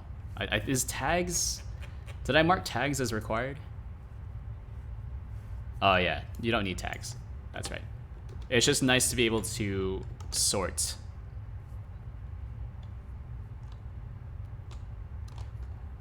auto add sure entry point setup.gd. Yeah, so there's your setup.gd. It will auto execute blah blah, or auto execute. But let's end there. I think I have an idea for how to make this work. So let's edit to do, implement auto execute logic. And then this auto execute script will handle the entire, setting up of this native library. Yeah. So this avoids me having to add too many kind of random keys, because I already have quite a few keys. Right. And some of them are related, right? So name, translation key, but then also there are some of them like GD native has a very specific format. Entry point is, the entry point, that's self-explanatory. GUI is kind of weird. And then there's also just extra keys, which is tough as well. So that's tough. But yeah, thanks for tuning in. I'll be live Tuesday from 7 to 10 p.m. Eastern time working on this again. Thanks for tuning in. I said that again for some reason. Give me a follow on Twitch if you haven't already. I stream Sundays, Tuesdays, and Thursdays from 7 to 10 p.m. Eastern time, and on Wednesdays from 9 to 11 p.m. Eastern time. I have a Discord. Yeah, John A. I'll see you later. There's no sayonara here. There's a Discord. Oh, baby, the bot works. One of these days, I will actually rewrite the bots, and it'll be glorious. But yeah, let's see. There's only 3 viewers. Whatever. No raid, but have a good night, and see you later. Goodbye.